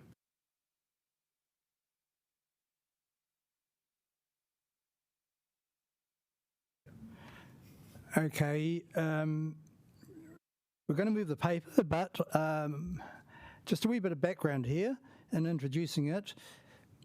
For those who don't already know, so a private right-of-way off William Earp Place requires a name. Well, we all know that. Doris Mills was a former mayor of Tawa.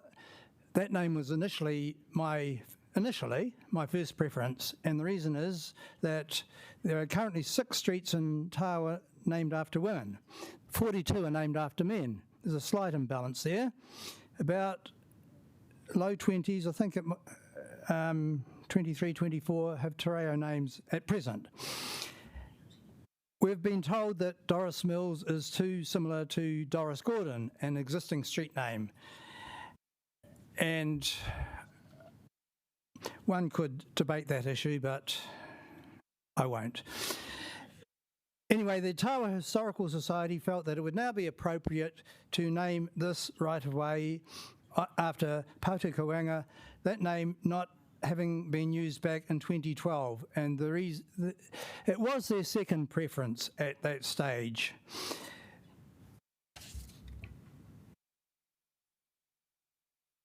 Yeah, so that is basically it. I am very much in favour of naming it Patu Kawenga. We have, so I'm moving the recommendations here, and just the third one there is that it's been suggested, and I think there's much merit in having, I'm not sure that was the wording I was originally looking at, but basically having a few words underneath the street name, if it goes through, explaining who he is, and I think there is a precedent for this. So just a few words there. Right, yeah. That's what recommendation 3 is. So can I have a seconder for these, please? Well, give Councillor Wolf a chance. I'm going to reserve my right to speak here. Right. Okay, so we've moved and seconded, now it's over to Councillor Matthews' amendment. Kia ora koutou. I've got 2 amendments. So the first one is to change from Patu Kaiwenga Way to Ara Patu Kaiwenga. And I want to thank Jackson Lacey for his submission on behalf of the Tawa Community Board, that this is, we talk a lot about using ara more, and in particularly in this case, it's got a tikanga significance. And I understand that there are challenges to changing the way that we do things, but we have to start somewhere, and that, yes, we might have more street names that start with ara, but we will get used to the difference that is there, and when we start using these names. I think we're all on, the city is on a Te Reo Māori journey, and I want to acknowledge Councillor Day for all her leadership there, and thank the officers and the Te Rapautama team for all of their information that they've given us, and basically we're in that process now of really embedding the naming policy and looking at how we change what we do. So I think it's really important that this be Ara Patu Kawenga rather than Patu Kawenga Way.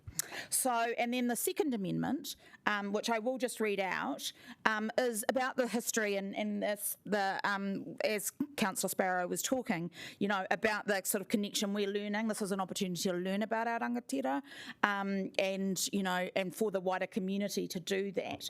So the new words are that Ngāti Toa happy as long as we are providing there is sufficient acknowledgement of Ngāti Toa's association with Te Patu Wenga for the Great Migration in the main, the Ātiawa Confederation, Ngāti Tama, Ngāti Mutunga, Te Ātiawa, Ngāti Maru, sheltering Ngāti Toa in Taranaki after being expelled from Kawhia, and providing 500 Ātiawa warriors to escort 370 Ngāti Toa, Ngāti Koata and Ngāti Rārua, men, women and children to Kapiti.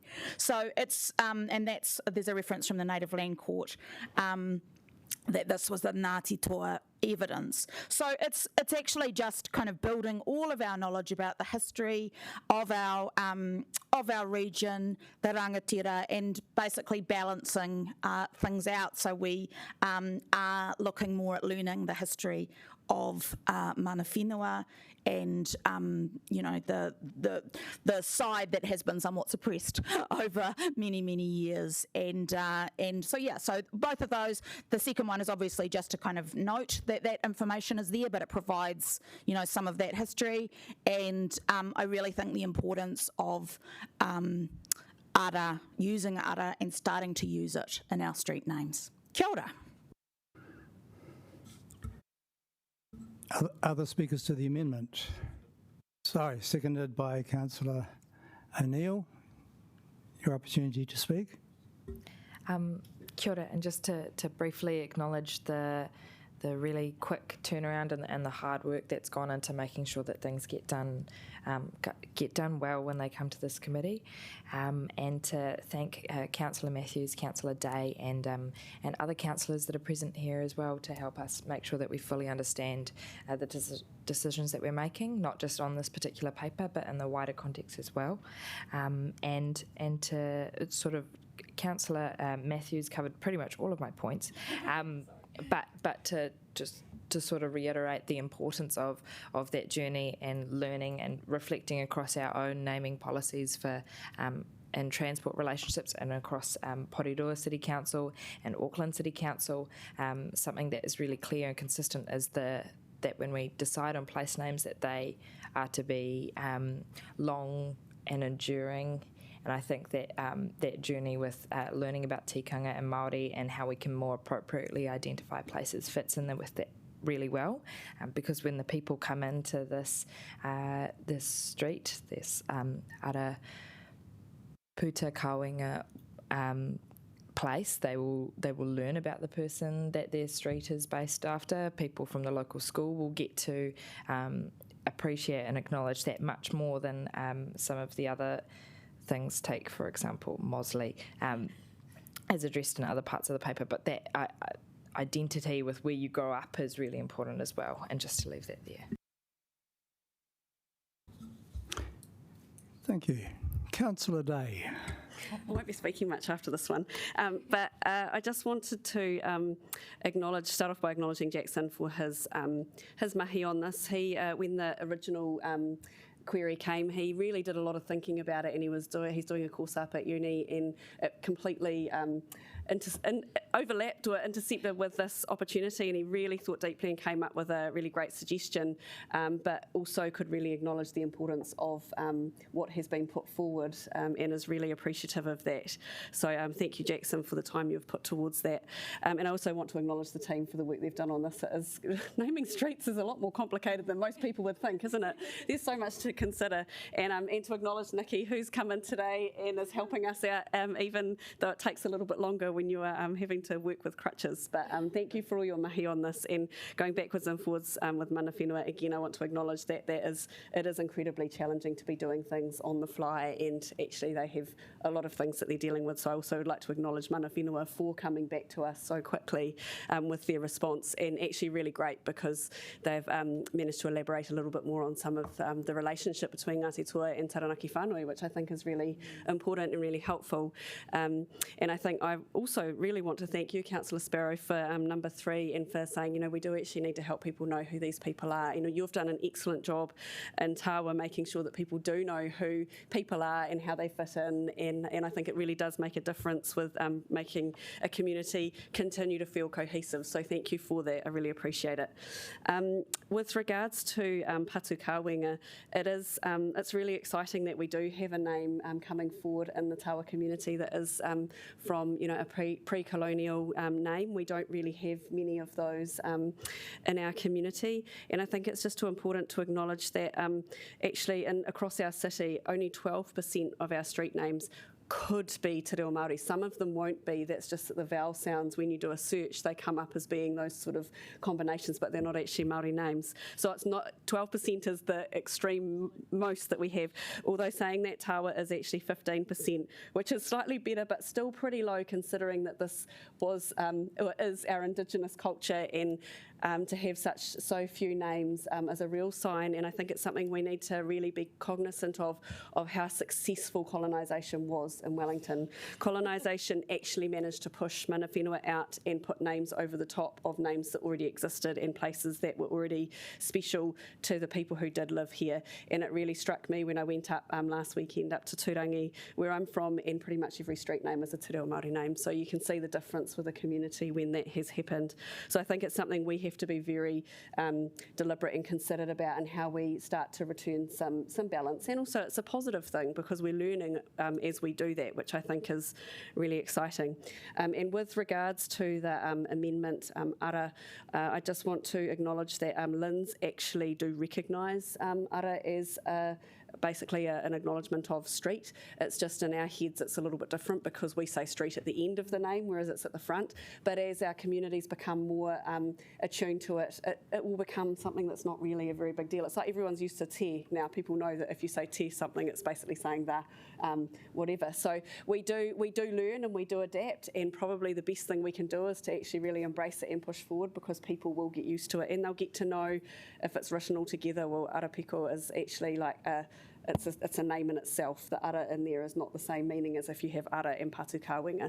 So, this is a really exciting opportunity. We're educating ourselves and everybody else along the way. So, just thank you, everybody. And I'm sure that I look forward to learning more about Patu Kāwenga over time. He was obviously a very instrumental person when the first migrations happened, and this area. In some ways, I actually just want to say, in some ways I'm sad that when William Earp Terrace was named, that wasn't Patu Kāwenga, because that was actually entirely appropriate. It was the street going up to the supermarket. It's where he had his gardens. Like, there was a really good relationship there, and we've slightly lost that opportunity, but I still think it's appropriate because it is where the gardens were.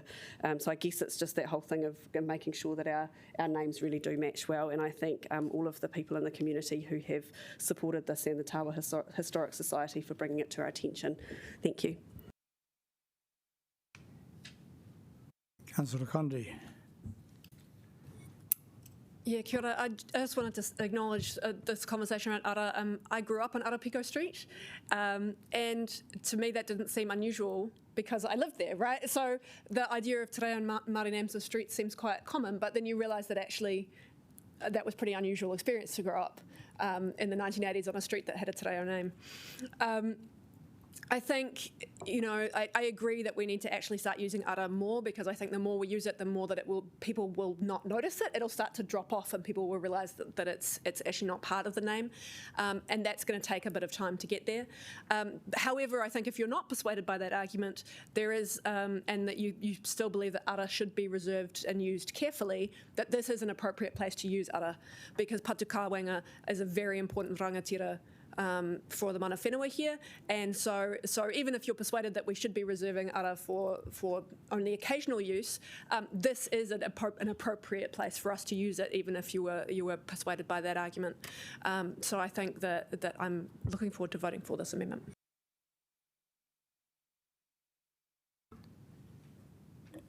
Anyone else? Mayor Foster.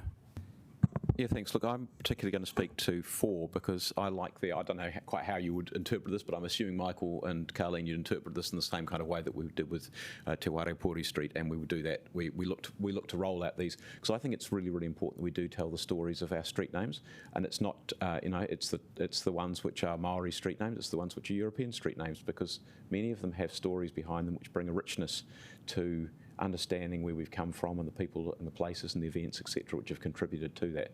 So I just wanted to say those few words that we are working towards doing something of that, and I look forward to us interpreting Patukawenga in this street signage, which will go up once we have named the street.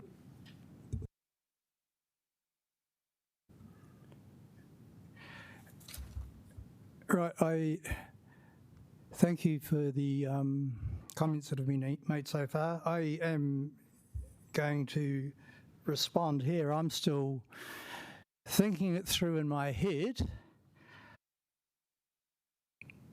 I'm accepting of a lot of what has been said here, and I endeavoured to have a balanced approach to this sort of suggestion.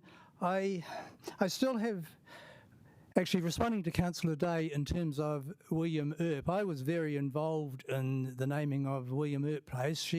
As she brought it up, I will comment on it, in that the Tawa Historical Society William Earp had very strong links to the area. There's a whole history there, one of the early settlers, and I don't have all the I have the facts at my fingertips, but not up in here, so I won't go into detail about William Earp. But they felt strongly that it should be William Earp. That was the opportunity. Patukawenga was their second preference, and which is why they're supportive of that now. At the risk, one is to be very careful in what one says, but at the risk of, I'm not wanting to be disrespectful, but William Earp was very closely linked with the area. See, I practiced this 50 times on walking the dog yesterday so that I would get it right today. Patukawenga. My understanding is that he passed through the area. He did not necessarily have close links with it. He made a pronouncement there, and I don't have any problem with his name being used. So I'm just responding to what has been said in terms of William Earp. In terms of ara, and I did ask questions about this before. My understanding so far, and I know that we develop over time, and one of my requests is that we do it gradually, because you want to take people with you rather than take people like me with you, and I think we're doing that to a pretty good degree. But my understanding of ara so far is I think of Aratawa, Ara Harakiki, various other walkways in the Plymouton Poirua area which are more walkways than roads. Over time, ARA may be given more and more to roads, but at this stage, I think of a walkway, and I don't want people to think of that when they think of ARA Patukawenga. So it's easier for me to say Patukawenga Way than, well, ARA is easy enough to say, but the whole combination. Anyway, I'll leave it at that. I'm still not entirely sure how I will vote.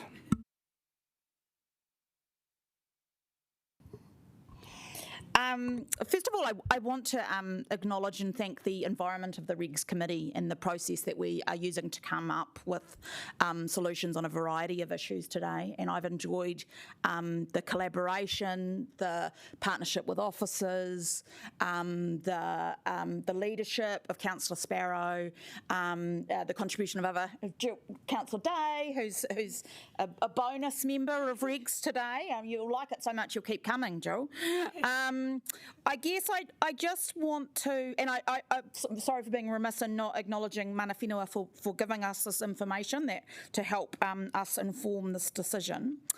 I was reflecting on what you said, Councillor Day, about te and how we're used to using that now. And the thought that I had was about plurals.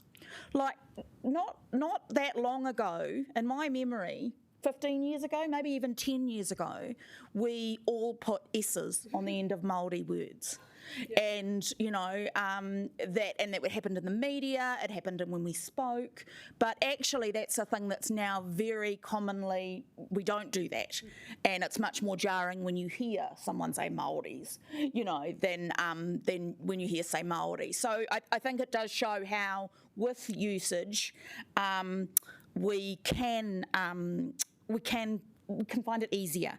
And I guess I would note that, you know, I don't know a lot about Patukawenga, but I guess I would note that the city that we are, so there's a note here from Jill that he had gardens at Takapū, so he did have a close association.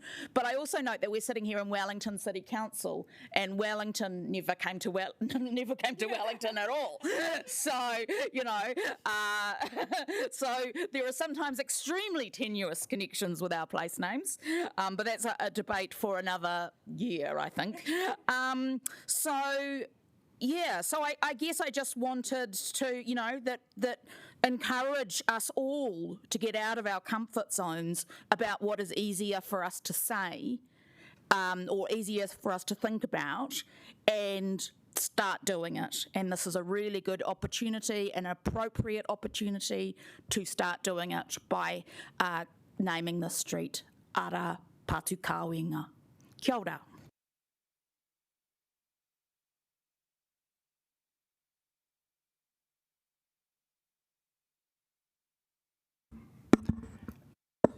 Voting on we'll do them separately. Voting on number 2 first of all. All right.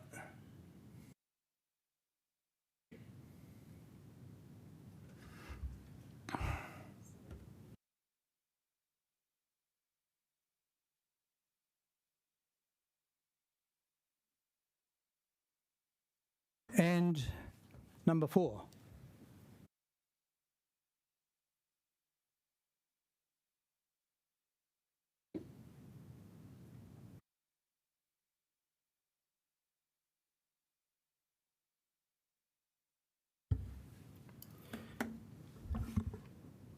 That is also carried. In terms of item number 2, it's good that it was very clear cut on the vote. I say that sincerely, thank you. Right. Okay. We need the substantive. Councillor Condi. I just wanted to quickly speak to this and thank Nikki, as others have done, particularly because, you know, I'm quite comfortable with voting on names like Ngāhere, Grove or Te Tiwai Grove without having specifically heard back from mana whenua that they're comfortable. But when it comes to something like Patu Kāwenga, where we're talking about a specific person and a rangatira, it's really important to me that we have actually heard back from mana whenua to hear that this is appropriate and that they're comfortable with this usage. I know that it was something that was suggested in 2012, but I just felt it was really important that we were able to touch base and check back with them and make sure that they were still comfortable with that. So I really appreciate, Nikki, you doing that and the time that it's taken from mana whenua overnight to kind of come back to us so quickly. Because just wanted to acknowledge that without that, I probably would have been asking to lay this on the table today, because I just felt that that was really important. So thank you to the people who worked really hard overnight to make that happen. I appreciate it. Councillor Day. Kia ora. I just want to speak to the overall paper and just about Patu Kāwenga. So I accidentally stumbled across the 2012 paper. I don't know how I managed to stumble across it, but I did.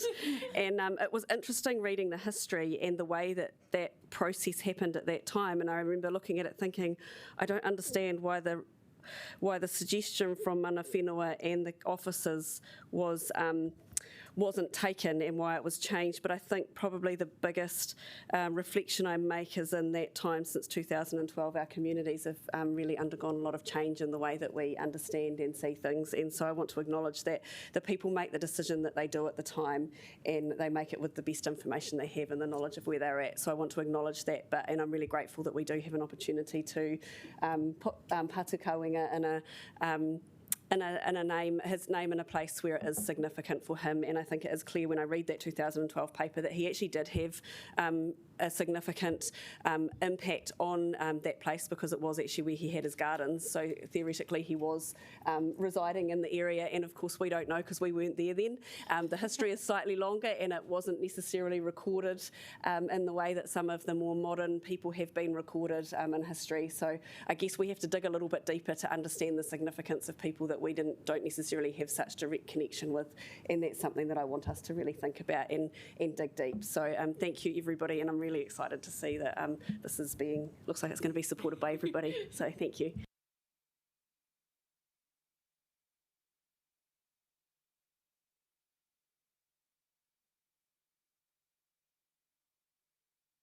We shall proceed to the vote.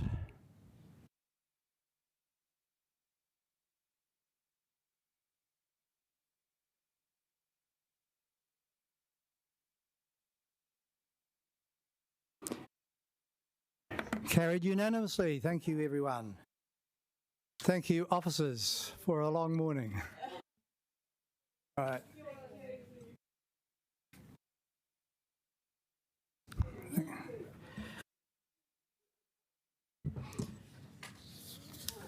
Right, proceeding to item 2.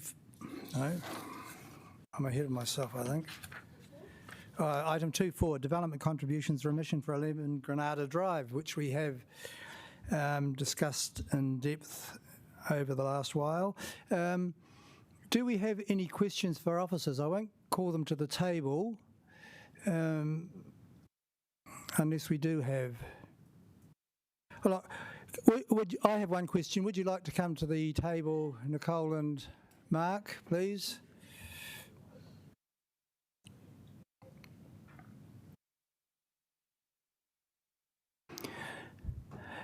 My question is, I think you have pretty much covered this anyway, but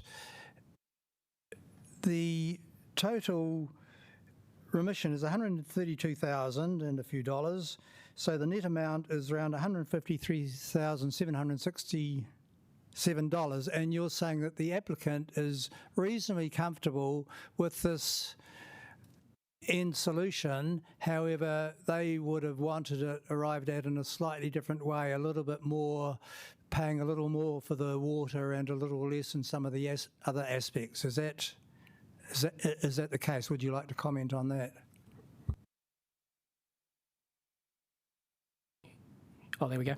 I think that's a fair summary. We did, as council's aware, we did discuss this at committee in August, and then we agreed to come back and have some further conversation. So there was a further conversation with committee, with officers, and then further to that, Nicole and I met with the Paringa Trust, and yes, that is a fair summation. They perhaps felt the breakup of the charge. They're happy enough with the dollar amount, but they were suggesting that perhaps the breakup of that could and should be different. We did take that request on board, and we went to our different advisors, and certainly the amounts that we were charging in other areas were appropriate. To charge differently would be inconsistent with what we've charged other people in the past. So we did want to, it's important to be consistent with previous decisions and treat everyone fairly, evenly and equally. So with that in mind, we've come back with basically a similar recommendation to what we came last time that we charged this. So, but yeah, the summary answer to that is yes, they are happy with the figure. They would have liked a different breakup, but they are happy with the figure that we have suggested, yeah. Okay, thank you for that. I don't need to say much in introducing the report, because basically what I was going to say is very much what Mark has covered here in terms of officers in each section reviewing but coming back with the same response that they felt they were charging the correct amount. So one thing I will do is thank officers, because they have put in a huge amount of work over time, over many months. This particular one, well, it has involved a big amount. Therefore, it's not unreasonable to have given them a considerable hearing, but they certainly have had that, and we're now reaching a conclusion. So I'm moving the recommendations, which are on this screen in front of us. Seconder, please, Deputy Mayor Free. I don't really need to say anything. I know there's been quite a long process, and I'm just glad to hear they're reasonably happy. Okay, thank you. No debate, so let's proceed to the vote.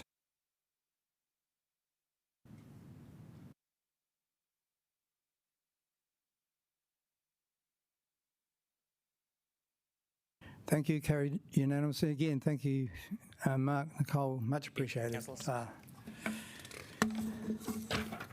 Right, and I think we're setting a record in terms of length for our regs meeting, but thank you, Siobhan, and yeah, well, we're finally at traffic resolutions. I will hand over to Councillor Condi in a moment, but are there any questions on these? Councillor Condi. Welcome, Charles. Thank you. I just had a couple of questions that were following up on something that came up in public participation. So a few people said in public participation that they didn't think that essentially that we should pull this traffic resolution because we didn't get the wording exactly right around including number 3 at the beginning. And I just wanted to hear your response to that around... Talk about Elizabeth Street? Elizabeth Street, yes. Yep. So the original traffic resolution did have 91 to 93, but in one of the lines it said outside 91. So we think it was clear and the diagram was clear. The picture was quite clear about what we were proposing to do. There was also some contention that it was 2 car parks and not 1, but we were adding 4.5 metres, which is actually only 5 metres, which is only 1 car park. Standard length is about 5 metres. I think we're adding 9 metres, but that's still not enough for 2 car parks. Not enough for 2 car parks, yeah. We would strongly support this TR being approved on the grounds of safety reasons. There isn't enough space for vehicles to go through that section, and the only way that there is enough space is for a car to park on the footpath, which is illegal. Just following up from a meeting we had earlier about Elizabeth Street, and Deputy Mayor Free asked whether a site visit could be done. Can you update us on that? Yep, we'll do that. We've done it. Yeah. So I've already been there. Sorry, thank you for the offer, Councillor. So it's Mount Victoria, isn't it? We know McFarlane Street. To change anything in Mount Victoria seems to be quite onerous. Anyway, I did go to the site this morning. I measured the width. It was actually 4.4. Still not enough room for a car to park against the curb. It only allows 2.4 metres. There was a car parked partially onto the footpath this morning, probably by about 500 to 600, obviously indicating 1 they are conscious of parking on the road itself and squeezing out traffic through that gap. The footpath is approximately 2 metres wide. There's a little bit of width there, but it is a one-way street, and when cars do come down and the driver stops on the actual footpath side and he opens his door, the first click on a door is normally about 600 width. So you're leaving, you're taking that 600 plus the car parking onto the footpath, you're leaving around 1 to 1.2 metres space. It is a route down to the school on Elizabeth Street. One of the many feedback, those who gave feedback, talked about the school traffic walking through there. So it is a safety concern.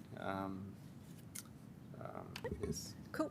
Just final thing is just looking, you'll be able to see on your screen, folks, number 3 and 4 is kind of new noting recommendations in front of you. So these are just expressing some work that staff were planning to do.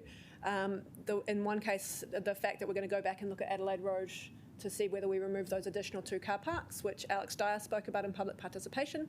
And then number 4 there is talking about, a number of people in the submissions talked about that there are multiple issues on Elizabeth Street, and that staff have put that essentially in their work plan to do a whole of street review.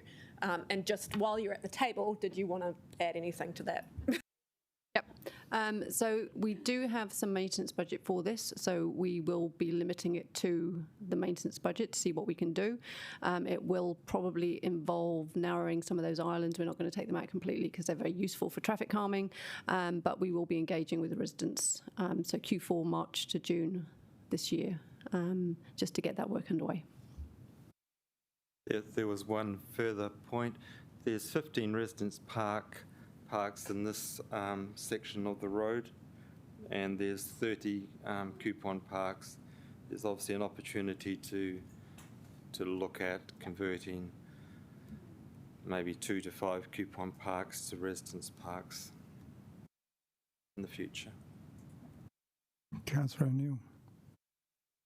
Kia ora, thank you. I was just having a look at Elizabeth Street on Google Maps, and I wanted to just properly understand some of those trees in the area and the different banking and perhaps some of the hazards that might be provided with the uneven surface of the road currently. When you say you're talking about the maintenance budget, what does that seek to cover?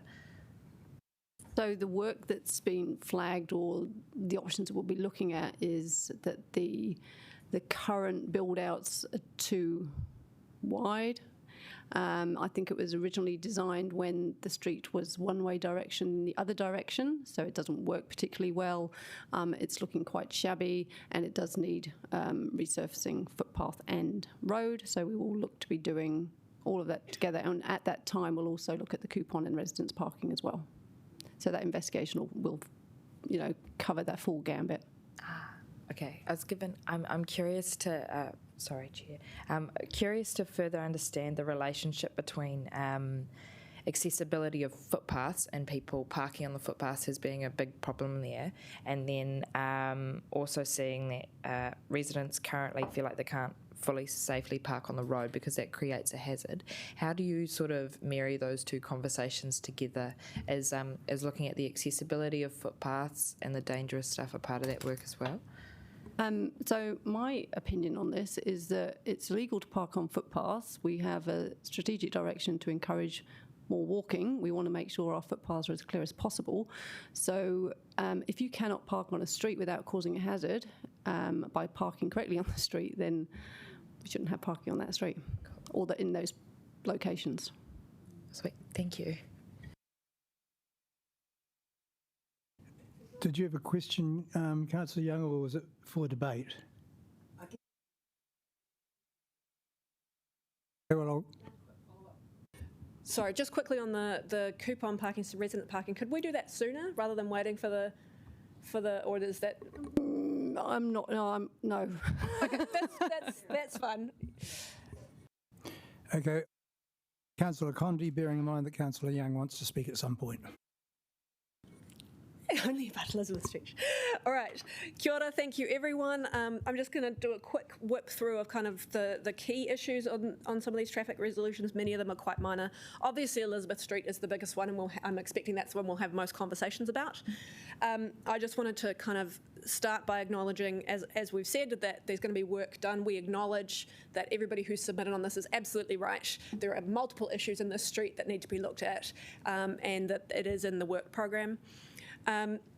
The one thing that I wanted to talk about with Elizabeth Street is, people are talking about being like, you can park on the footpath and people can get past and that's okay, but my biggest concern here is actually around our parking wardens.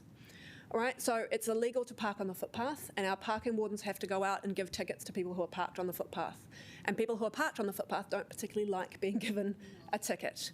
And it can be, it can lead actually to the kind of abusive situations. So for me, it's really an issue of the health and safety of our parking wardens. If we've got broken yellow lines there, people are less likely to have a bit of a go at the parking warden because it's really obvious that you were parking on broken yellow lines. So as much as I appreciate kind of all the conversations that people have come in and said, oh, it's okay to park on the footpath and people can get past and all of that, for me, the bottom line on this issue is actually the health and safety of our parking wardens and making sure that we're protecting them from abuse. And by putting in these broken yellow lines, we make it really clear that parking here is not on. And it actually means that people are less likely to have a go at our parking wardens if they get a ticket while parked there. That's kind of my reasoning around this, despite acknowledging all of the concerns that people have raised in public participation. We've got a couple of traffic resolutions that are about improving cycling access on Adelaide Road and Hutchison Road. As you can see, we're going to go back and have a new traffic resolution for Adelaide Road to take out extra parks, to look at taking out extra parking there. Hutchison Road, we're going to wait for 6 months to see how it goes before we go back and have a look. So we acknowledge Alex Dyer's comments about Hutchison Road, but we'll give it 6 months and go back and check if anything else needs to be done there. This one's for you, Councillor Matthews, mobility parking. You'll remember we did this about the supermarkets in Kurori and having to take out a mobility park to put in loading zones recently. So here we are putting those mobility parks back in like we said we were going to. And I just want to acknowledge and thank officers that, in fact, we're replacing one mobility car park with two mobility car parks. When they went and looked at the investigations, we ended up actually putting two parks in there. So I thought that was great. Thank you. And Middleton Road, we've had some correspondence, and the person wasn't able to come to public participation today about a bus stop that's in front of his driveway. Again, we can't deal with that in today's traffic resolution, but staff are going to go away and work with him and have a look at what we can do to sort that out as well. So just acknowledging that even though he wasn't able to be here, that is also on our work program. But I still recommend we go ahead with the change we have for Middleton Road today and make additional changes down the line. And that's me. I don't actually know who's second in the paper. Oh.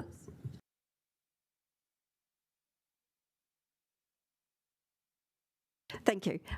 I had the pleasure of discussing these traffic resolutions with the staff, and I think they all actually make sense. And it's good to see that we're getting on and getting through some of the sort of like kind of routine work, but it does make quite an impact on the streets where it's implemented. The only one I really had some doubts about was the Elizabeth Street one, mainly because I know how precious car parking is. It's really problematic to take it away. So I did ask Charles if he would go and have a site visit, and I said I would trust his judgment in this. And he has come back and says at this present point in time he does believe the yellow lines are needed. That will be, not welcome news for some in the streets. So it's also good to know that we are following that up with a more comprehensive look at the street to see that we're maximising the use of the space. And thank you for raising the safety of officers, Councillor Condi. I also think that we do need to be more staunch about parking on the footpath. It is problematic. It's up to, we've had a kind of a thing where officers have turned a little bit of a blind eye to it as long as there's kind of a metre of space, but that's very subjective, and it's quite hard for people in pushchairs and prams when they find, or wheelchairs and some of these bigger mobility devices when they find that actually there hasn't been enough space allowed, and it means they're going onto the road to get past what should just be not an obstacle at all. So I'm going to support all of these. There is details about all of them. Some of them we'll know. They'll be in our area and we'll be really well aware of the issues, and others we just have to take it, I think, as read that these have been brought up by community or instigated by our officers for pretty good reasons. I'm excited about the removal of car parks on Adelaide Road because that will make a real difference, and we really should go ahead and remove the other two and even see if there's something that can be done to make it a little bit safer there. I know from personal experience it's very, very scary cycling on that road. Okay, that's me. Councillor Young. So first of all, I'd just like to echo, I have total trust in Charles. We've had some very interesting encounters on Mount Victoria, and he's always given me wise, pragmatic, calm advice. So, but I would say I'm speaking to you as a resident of Elizabeth Street. It's in three sections, and it's the middle section is the really the problematical section. It is one way. I don't agree with Charles about the traffic going to the school. The problem with the traffic are the bloody delivery trucks and rubbish trucks and all that kind of thing, because they're the big things. So most people who are going down that street with children will be walking down the street because of the way the streets work. It is one of Wellington's tightest little streets, and it is a complex thing. For years, people have been promised stuff by the council, as one of the submitters have said, and nothing to do with anyone in this room today, but they've always been let down. It's compounded by the fact the islands are very big, the traffic islands. They were put in thinking that the traffic would go west-east, but instead of which it goes east-west, so they're angled the wrong way. They're very broken down because they're angled the wrong way. Cars are always, and trucks are always crashing into them. I've never had so many panel beating bills since I moved 2 years ago to Elizabeth Street. So it makes parking very difficult, and they are incredibly hideous. And then the other problem is that the sleeping policemen or road humps are very big. So at the opposite side of the road, so you have the traffic island, road, opposite side, and often there's a drop like that from the edge of the road hump where they've just put more and more tarmac on. So I won't park there because panel beating. And also, like one of the submitters, I'm very reluctant to take my car out at night time because it is hard to find a park. So one of the issues is that there's a house 2 down from me, which is a flat. They have 2 off-street car parks, but they have 5 cars. So they have 3 residents park up the road. There's one where it has 2 off-street car parks, but they have also got 2 residents' cars. So I do believe we should be rationing residents' parking chits far more. Yesterday, I managed to extract myself from a confrontation between 2 neighbours. We have a problem at the moment with 2 quite large construction sites in this very small stretch of road, with yesterday 12 tradesmen's trucks parked up. So I have 2 neighbours across the road who are clearly not getting on very well. One's quite a new arrival, and she had called the parking people out. The guy was incredibly good, and I thanked him for his calmness and courtesy, because the woman so there was an offender who'd parked over this other woman's garage, so she called the parking people in. It was a woman's second offence. She wanted to tow the car. The woman suddenly realised she was about to inflame the situation. It felt like living in the Balkans.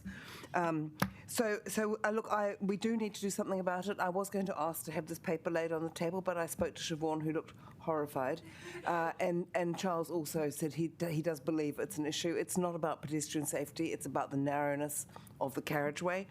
So I would just say, please, I'm delighted. I will tell them when they berate me over the letterbox, over the fence, that you're going to get onto it next year, and thank you for putting so much effort into it. And thank you all, and you're very welcome to have a site visit. I can do scones and friands if given enough notice.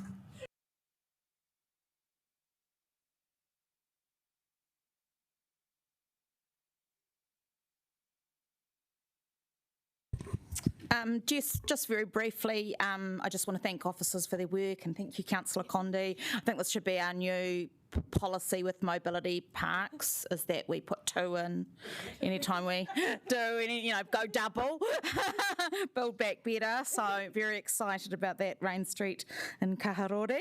And I'm also, I really hear, it was quite affecting to hear that how the difficulties in Elizabeth Street are having an impact on people's lives. And I do think it's, we've got opportunities with our beautiful, sparkling new parking policy to, to try and make things a bit easier. And I guess I just wanted to quickly acknowledge the quality and breadth of public participation we've had today, which I think is...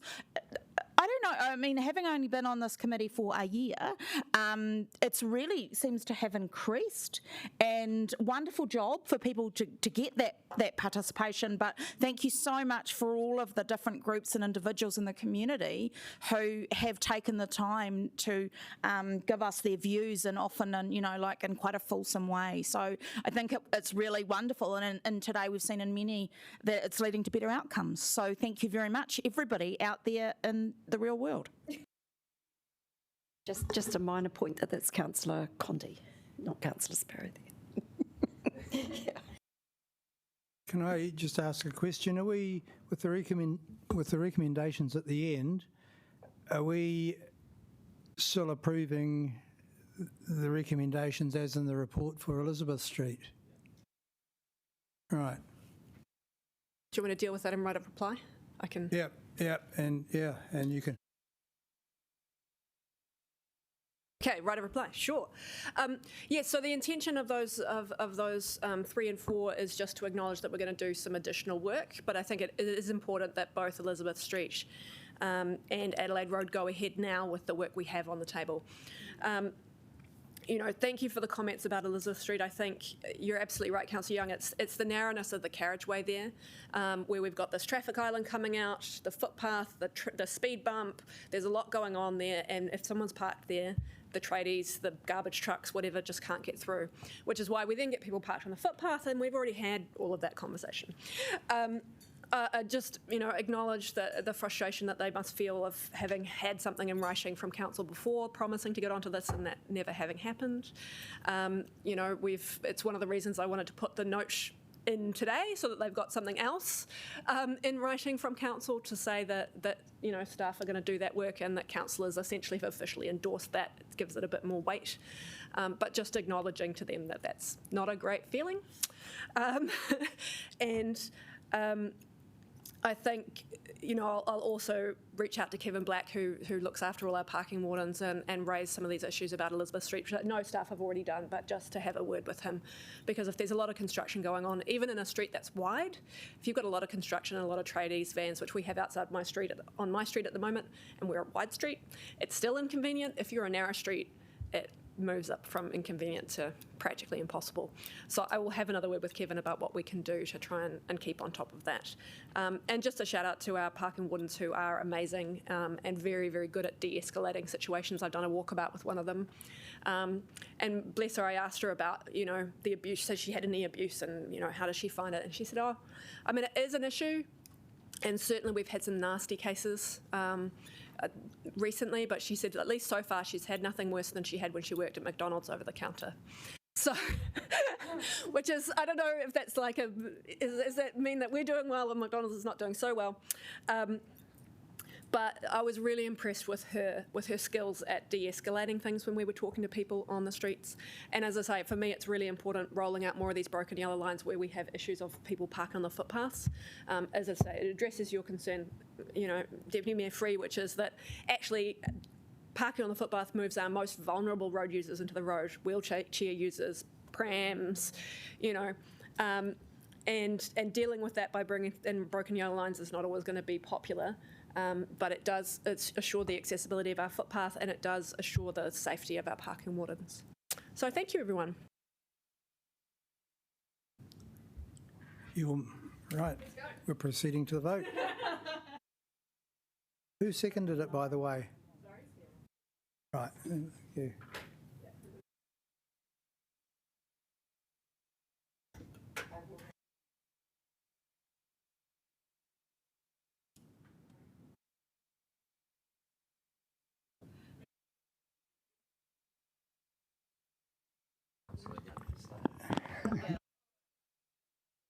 And thank you, officers. Thank you, Charles and Siobhan. Well, last item on the agenda is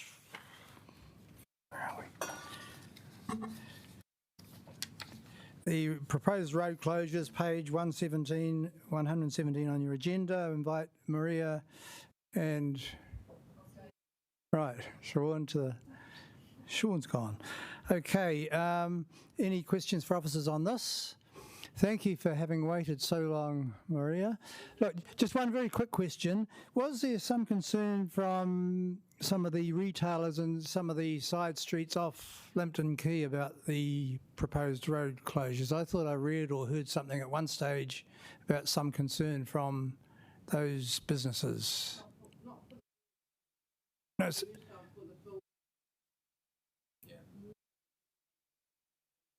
the filming, that was what I meant, sorry, yes, yeah.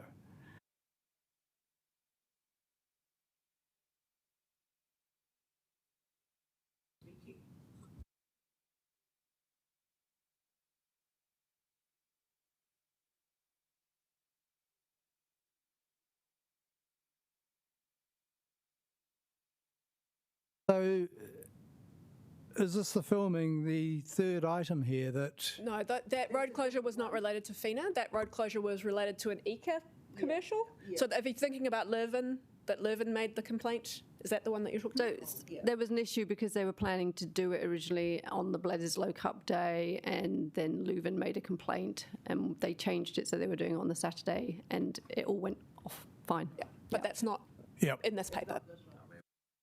Okay, good stuff. So, Councillor O'Neill. Kia ora. I'm going to channel one of my colleagues, Councillor Foon.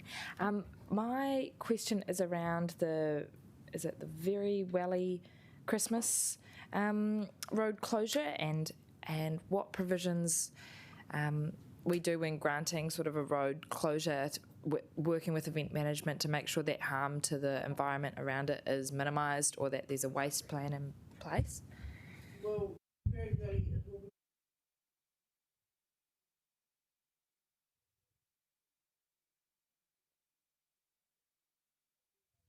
all those management.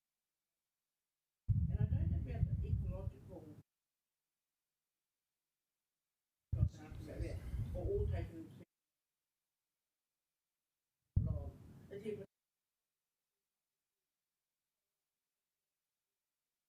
It's just around just asking about the conversation around waste or stalls and people that come and visit, and the sort of, you can kind of tell because there's like tinsel in the trees and stuff afterwards. So just what sort of, I know there are definitely lots of people looking out for that on the day, but what kind of mitigations we have in there?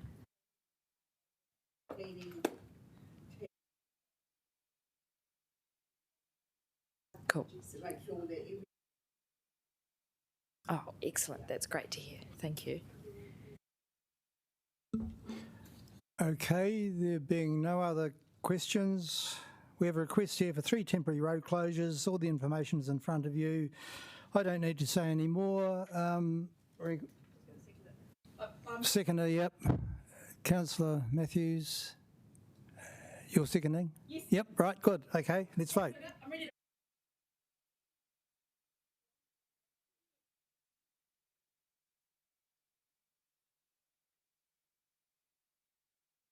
Right. Thank you very much. And we're finished on the dot of 12:30, ready for my meeting at 12:30.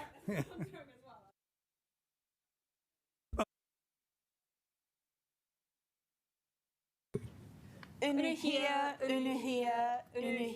ki te uru tapunui.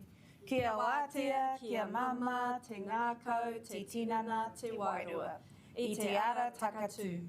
Koe ara e rongo, whakarea ake ki runga. Kia wātea, ai rā, kua wātea. Awesome. Thank you, Malcolm and Sean and Donna. Best wigs ever.